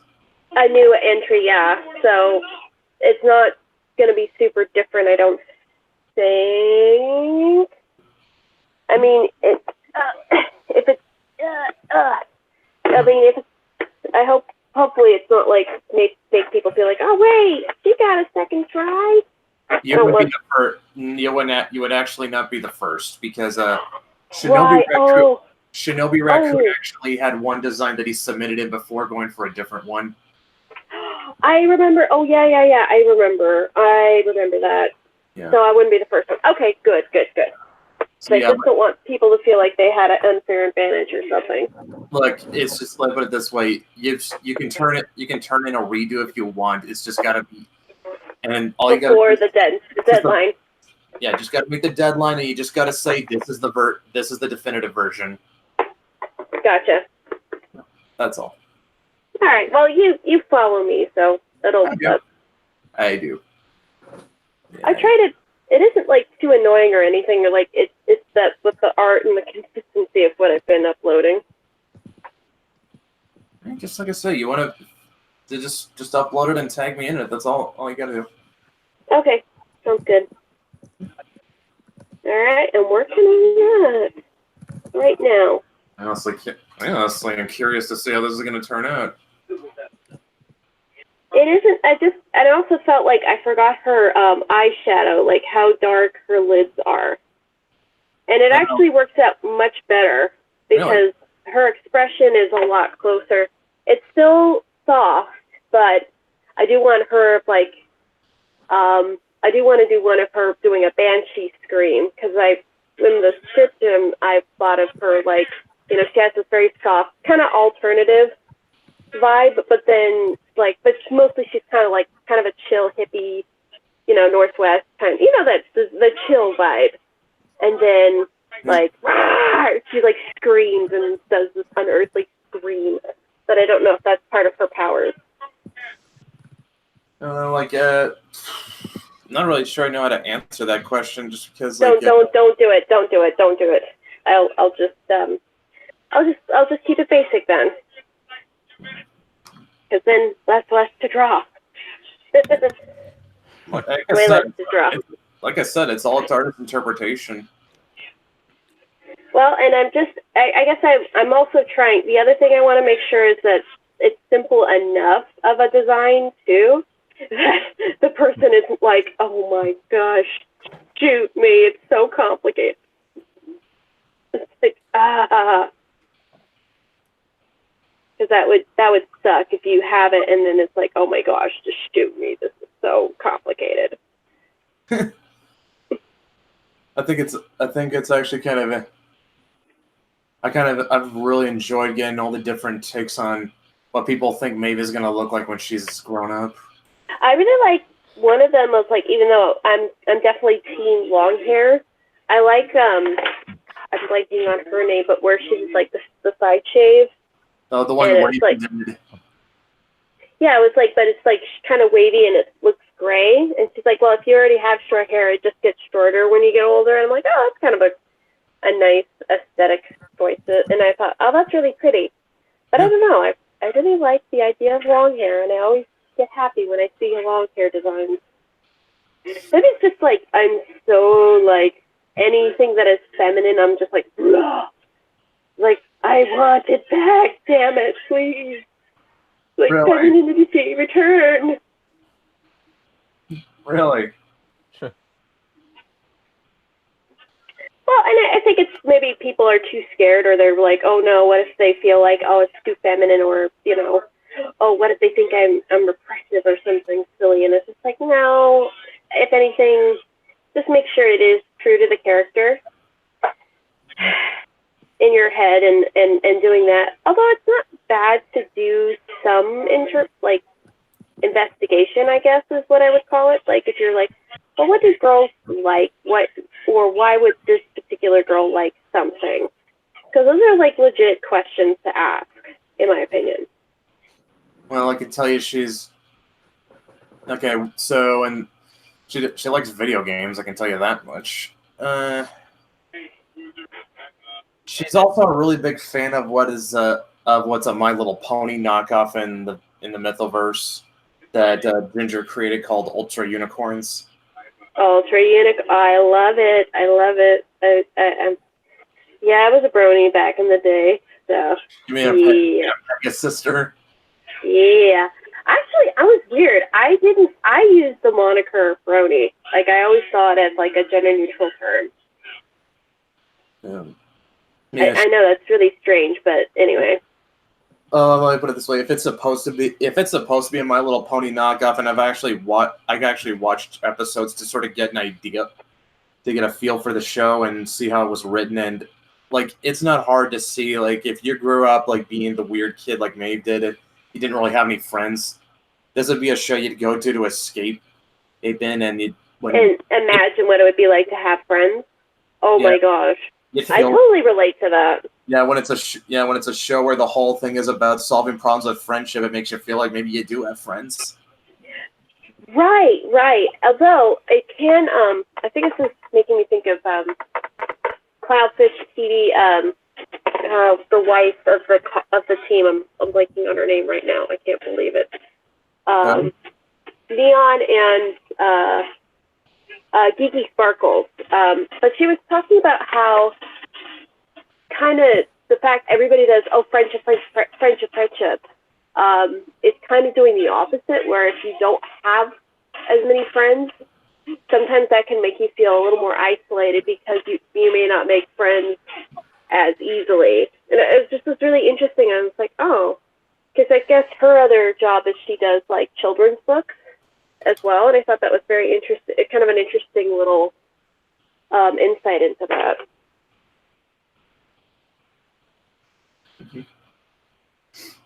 Apollo is surprised that we're still talking. Well, I'm a little long-winded, so Yeah, I don't mind. it's also good for me because I'm kind of practicing because I don't know when I'm going to. I think my husband's just like, as long as your face is anonymous, that's what I would prefer. Like, okay, if I started a YouTube channel, but I'm also trying to practice talking while drawing because that can be really helpful to keep the vibe going. Mhm. Oh, but this is great because this is what designing adult Maeve is really helpful with, like, okay, being thoughtful about the character, where they're at, and if you have to redraw this character over and over again, what you need to keep in mind. So. Yeah, it's just, man, I'm surprised at the amount of entries I actually got for that. It's like at let's see, 1, 2, 3, 4, I think it's 7, 18, 16, oh 17. cool. I think I got about I'm sitting on about 17 right now, and I think I've still got a few more that still haven't turned in their entries. Well, it's really helpful because especially if you don't, you do have, like, how many followers do you have on Twitter? Right now I've got around 1,003. 1,003. I'm about like 50 something. So, and a lot of it's just like, being active on Twitter and doing stuff, but doing something like that is also great too, because then people kind of can see your art, and it's a way to host, and it's pretty happy. Mari, y'all smell like salt water. That's great. We smell like salt water. Why? Just because I live near the coast? Coastal people. Oh my gosh. I kind of wish I would go like in the Midwest or something. My brother already did. He's like, no, there's like nothing there. It's flat. And there's no internet. I lived in Michigan for 12 years. I have no desire to go back to the Midwest. And that's it. That's what a lot of people tell me about it. Well, there is internet here, so he's talking about that. Oh, well, I can't remember where he was at. I think he was somewhere closer to, maybe like where Flint is. I don't remember exactly where he said he was. Maybe Ohio, because nobody likes Ohio. Ohio's actually really nice. It's really beautiful. You don't like Ohio because U of M has a feud with Ohio State. No, because I don't care about sports. I don't care. What me neither. and colleges even less. Like colleges are just like, oh my gosh. Except for the little what was a community college, but it had like all 3 medical programs, so then it became a college. Really? And then it was Well- like, oh, okay. Also, Ohio was the home of Anime Punch, a supposed college age appropriate convention that got shut down because Me too. something like that, because the guy who ran it was arrested in Florida for, let's just say, he did things to a woman that nobody would want to talk about. He's not that high on the Totem pole. section totem pole, but it brought out a lot to light all of the accusations against him that have been all over the place for years.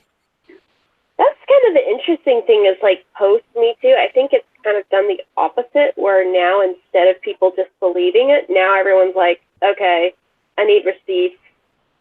Yeah, If I but remember correctly, didn't that sort of kill Anime Punch? yeah, it did, especially with the reaction of one of the higher ups with him.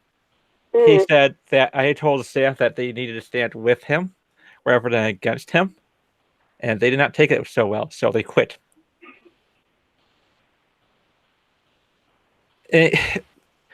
There's nothing more damning to a person's reputation than to be arrested for a sexual assault. Yeah, that's hard to do, and especially if you are accused of Or it. to be accused of it with no evidence of the contrary. Yeah. Also Yeah. true. Yeah, but now he's got an arrest record. Well, And he's you on see, a registry. that's receipts. That's different. Like when you Yep. got receipts, and let me guess, was he more? Did he look like he consumed maybe a little too much soy products? Yeah. Yeah. See, that's the thing. I think it's not like the more buff looking a dude is, probably the more chilly he actually is. To be honest, I wouldn't be surprised if he called himself a male feminist. Because that always seems to be the thing. It was like the guy that looks fair. Not all, hashtag not all, but there seems to be a correlation, and not necessarily causation, but they tend to be that sort of personality. Well, it's because a lot of these guys are just so bad with women. They think that this is about the only chance that they think they have of getting close to one. Like they Right. Like they have. Let me put it this way: I don't consider myself particularly good at picking up chicks. I would not say my game is all that great. These guys have worse game than I do. It's And- just them. You know something funny? I just remembered a gag from Gintama with one of the villains. Or one of the antagonists, because they turn kind of anti-hero. Mhm. But his tagline is, "I'm not a lolicon, I'm a feminist." Oh, I know that guy. Yes, it's that. Oh yeah, I remember that guy. He's saying he's not a lolicon; he's a feminist. That's like even worse, man. And he, Oh, he went on this whole spiel about how if you're going to learn to regulate your heart before you regulate free speech. let's Better just say, feeling of predates manga and anime. let's just say that his compatriots took it by hitting him with one of them hits him with his guitar, and the other one shoots him over and over again. Especially when he was impersonating Shinsuke. Learn to regulate your heart, indeed. Yeah. It's funny how when they have a tendency of mocking SJWs about as often as South Park does. And Who is I don't- this? the thing is, I don't think they're purposely doing it.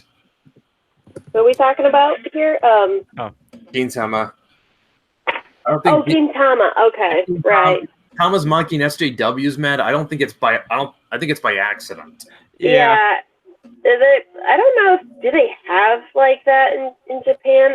I guess Yes, they do. yes, they do. Yes, they do. Of course, I could buy that, but it's just more like it's not as. If I remember correctly, it's not as big a problem out there as it is out here, right? Right. It's getting that way with who's running Sony. That's because, again, where are they? They're in California. Well, they've got a Japanese headquarters too that calls all the shots. Still like, yeah, but the thing is, like, Gintama sort of it was doing this shit way before us taking the piss Before out it was cool. of the thing. Yep. So it's kind of by accident. And that's kind of even better, in my opinion, because it's just like, it just happens to do that. It's not to say you can't do it and still be good, but I don't know. It can be really good otherwise. Just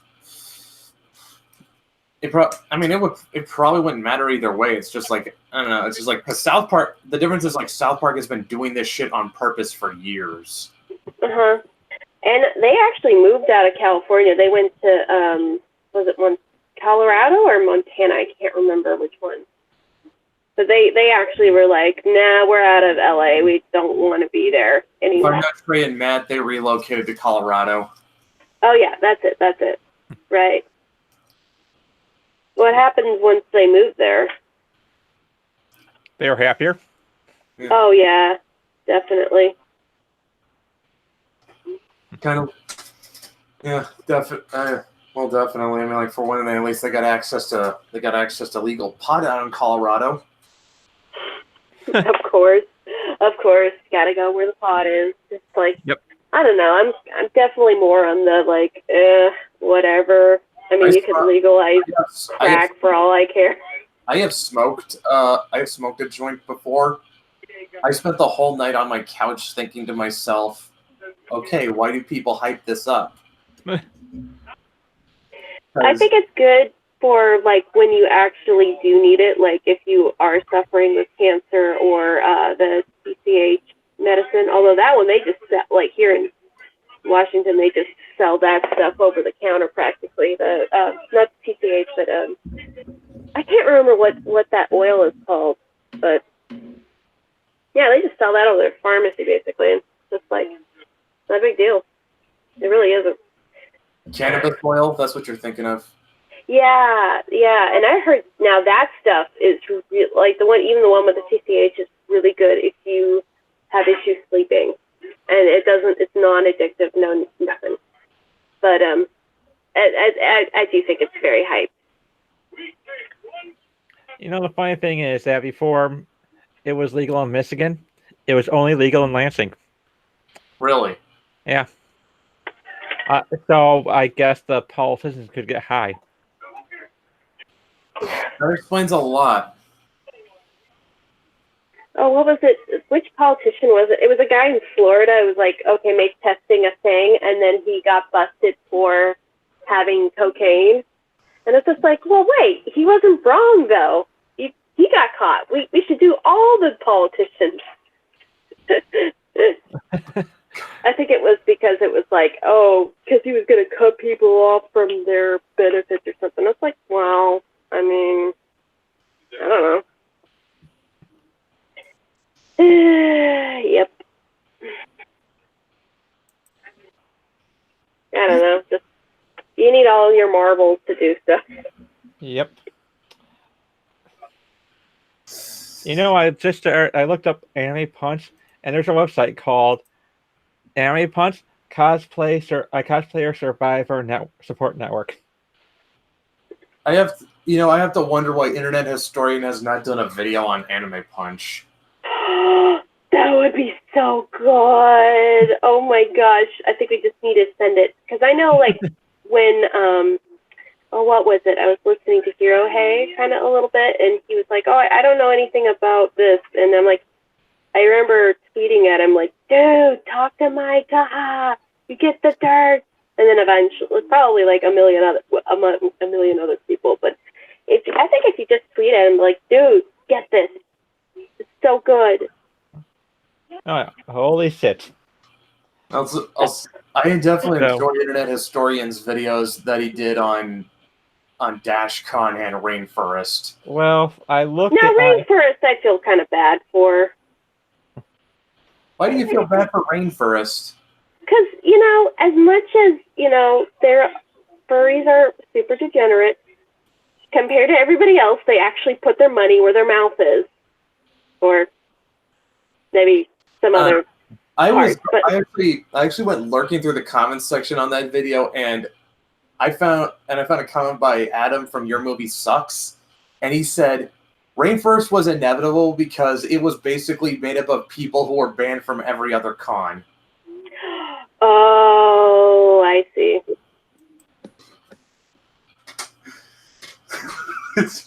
What is so funny about Rainforest to me is they fucked up so badly.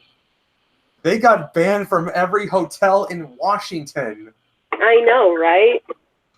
And they are, like, really quite tight. Like, I know somebody who, like, does stuff with their industry, and if they hear good things from everybody else, then everybody is, like, chill with you. But, man, if it's not, oh, boy. Hospitality, man. It is so funny that Blaming diapers. I think, well, then again, the most radical thing, I guess, like, anime fans have done is light a car on fire. Oh, We could get crazy. I'm just gonna say, DashCon may have been completely fucked because its organizers had no idea what they were doing. Ball pit. Piss in the ball pit. But And someone peed in it. I'm just gonna say this outright: DashCon could not top Rainforest just for sheer spectacle. hey, It was DashCon was like watching a train wreck. Was like watching the Hindenburg crash in real time. You could not look away. hey, Brett. What? If we ever have a Mythoverse convention, we need a ball pit. You're not having a ball pit. Make it a bigger ball pit than the one that was at the other con. I feel like we need a ball pit. Dude, if we're gonna have an official Mythoverse convention, we're just gonna go to a hotel with a pool. And just chill at the pool. Especially if you have, like, a swimsuit episode or crossover thing. I would not be surprised if Maeve was in one of those turn of the century bathing suits that you see in old photographs. Oh, like the full, like, Yes. a full suit or something like that. Or like those Japanese, like, uniform, like their full, like, school uniform swimsuits where it kind of, it's like, Yeah. it's a one piece, but then it's a little longer, slightly. I'm pretty sure she has a one piece, but she almost never takes it out because she hates going outside. Oh, yeah, it's just the sun. So she just, like, recoils from the sun, basically. If she had her way, she'd just stay in her room all day and play video games. She would have to be dragged out of her rooms, kicking and screaming to go outside. Maybe when she gets older, she it kind of slowly evolves to, she goes on, like, adventures at night, like goes on long walks or something at night. Well, yeah, that's kind of going to be a big part of the book. I mean, what's the point of introducing all this fantasy stuff and having this whole fantasy world out there if I don't ever use it? At that point, I may as well just write a slice of life book. Or you Wow. could write a series finale for Game of Thrones. Saying it's just that's actually something that mystifies me though, because Japanese manga has mangaka have no problem They never seem to miss a beat when it comes to making slice of life manga, and yet American comics seem to fuck it up every single time. Because they usually try to go do it with superheroes. Yeah, it's never like slice of life by itself. And also, the people who do slice of life are really boring. They don't like conflict. I don't get it. There's like duh. But wait, there's no conflict in some slice of life anime like Lucky Star, and yet people like that. No, I never read it, so I have no opinion one way or the other. I've seen some slice of life anime that they don't so much have a story. They're just a series of loosely connected events. Mhm. Or you know what? One I really liked that kind of had supernatural, but was still kind of slice of lifey was Monster Girls. What was it? Interview with Monster Girls. Yes, Interview with Monster Girls. That's what I'm thinking of. Yeah. I really liked that one. I also kind of liked Dragon Maid. Well, there was conflict even in that one, but it was just very subtle. Like for the Duladine, I'm blanking on her name. For her, it was learning how to explore with just her head alone. It was, or like trying to do that and explain like that part, and it was kind of explaining the other things about what they actually do. So it was like you were exploring a different culture almost. So that's what made it interesting. The dub was horrible though. So that's what all the American attempts are missing. They're just missing conflict. That would be my first guess, because it seems like, and also they rely too much on postmodernism. It's like nothing matters, so they don't write like it matters. It's like they took that Aqua Teen Hunger Force meme and didn't understand it was a joke. Right, and even Aqua Teen kind of has a morality to it in a strange way. Well, it's a very twisted and cynical morality, but yeah. But it never took itself too seriously. The problem is a lot of people they'll say, "Oh, no, everything's meaningless," but then they take themselves too seriously. Yeah, I mean, like, fuck, we didn't even, like, we've got a whole gag manga basically for the Mythoverse, which is just it's very slice of life, and even we managed to work in some conflict into each strip. Like in the last one, Adobe had her banjo smashed by a random passerby because she hated her bad playing. Well, there you go. Huh. And now because her banjo's been smashed, I was gonna swear vengeance on that person. Don't piss off the Templar. Well, Paladin. Or the Paladin. Yeah. Well, there's a funny thing. I think the banjo was something Dan added in, because Bandit plays the banjo, and he put that in Adobe, but he made her bad at it because he didn't, just so he could avoid making her a Mary Sue. Now in the book, like, Adobe knows she's bad at the banjo, but she keeps trying to get better. She keeps practicing anyway. In the gag manga, she's basically Squidward with the clarinet. She doesn't know she's bad. So her characterization's a little looser. Well, it is, like I said, it's a gag manga. It's basically just taking the same characters and putting them in more comical situations. Mm-hmm. And it's just basically poking fun at the characters. Like I said, so we just took one character trait she has in the books and then just made it silly. And if you're bad at the banjo, the only way you can make that sillier is you're bad at the banjo and you think you're good at it. That's great. Just keep it and accentuating it. Exactly.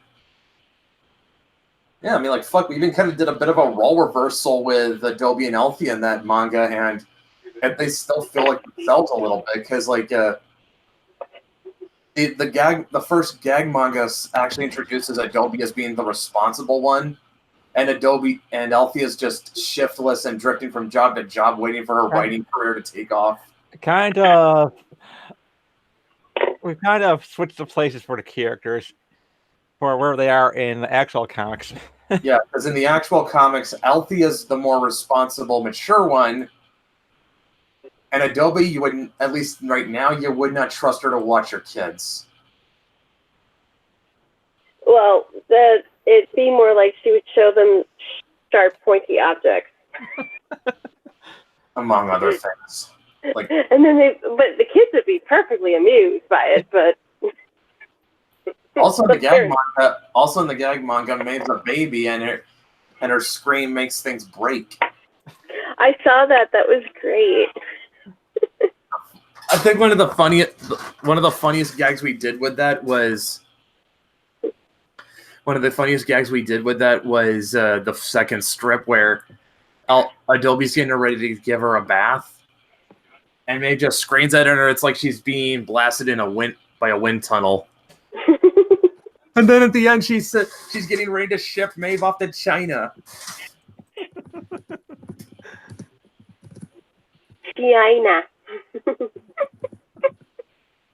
And then the third one, she just bites onto Adobe's hand, and Adobe decides, I'm gonna chuck this kid at the moon. To the moon. On the moon, we don't do. To the moon. We don't have those rules. It's basically the Moonites just make up their own rules. Yeah, she just said, you want to play on the pretty moon? I don't know. Is Adobe that strong enough? Well, in the gag, she probably could. Yep. Actually, yeah, I'll just screen share that and pull it up. Do it. Any more chat? Oh yeah, actually, I should do that too. I'll link that in the chat because that's funny. I want everyone to, because we do have a website, guys. But yeah, I'll screen share this. Be sick. But yeah. Want to play with the bouncy ball? Chomp. Want to play in the pretty moon? Yeah. What's even funnier was the next one we did after that.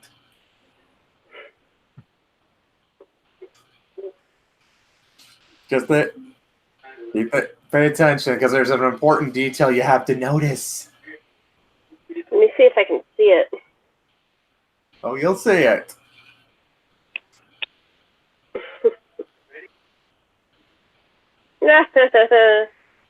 Did you know? Now, did you notice? Did you notice that little detail? Chomping on her hand. No. Oh, everyone was raising their hand. Also, no.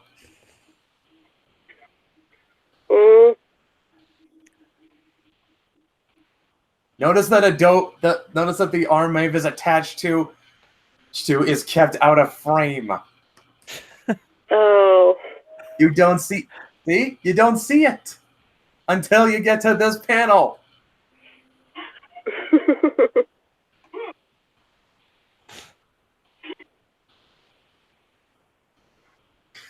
That are not really. Oh, I can't see it very well. It's on a tiny screen. That are not related to the small child attached to my hand.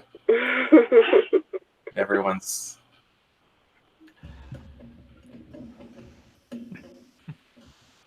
And you just see the child just chomping on her. You need to see. I'll link that in the chat, Matt. What? No. I linked that next one in the chat. Yep. We got another one we we paid Antonella to do last week. We'll be updating that tomorrow, I think, right? Possibly. Well, we did tell Dan did say we were going to update that strip every Wednesday, right? I think so. I think we also better get Antonella working on the next strip too while we're at it. Well, I already sent her the money for it. Okay, good. So whoever you hire definitely do get paid. Oh yeah. We don't pay people for exposure. Yeah. No, we're not scrubs. Especially when they give us this high quality artwork. Exactly. All right. Oh, good. My reference sheet is coming along quite nicely. Good.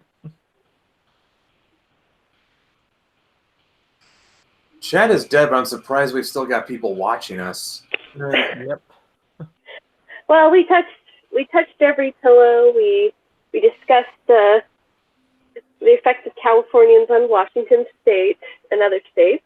We talked about That's a lot about anime. a lot of weed nonsense and silliness was had. All right, so you know what? It's approaching. Getting that time. It's getting close to 9:30 at my time. I do not know what it's like for Matt I know what it's like for Matt. I don't know what time it's for you, Smug. It's like 12:30 at night. Oh, so you're on EST, same as Matt. Yeah, it's pretty late.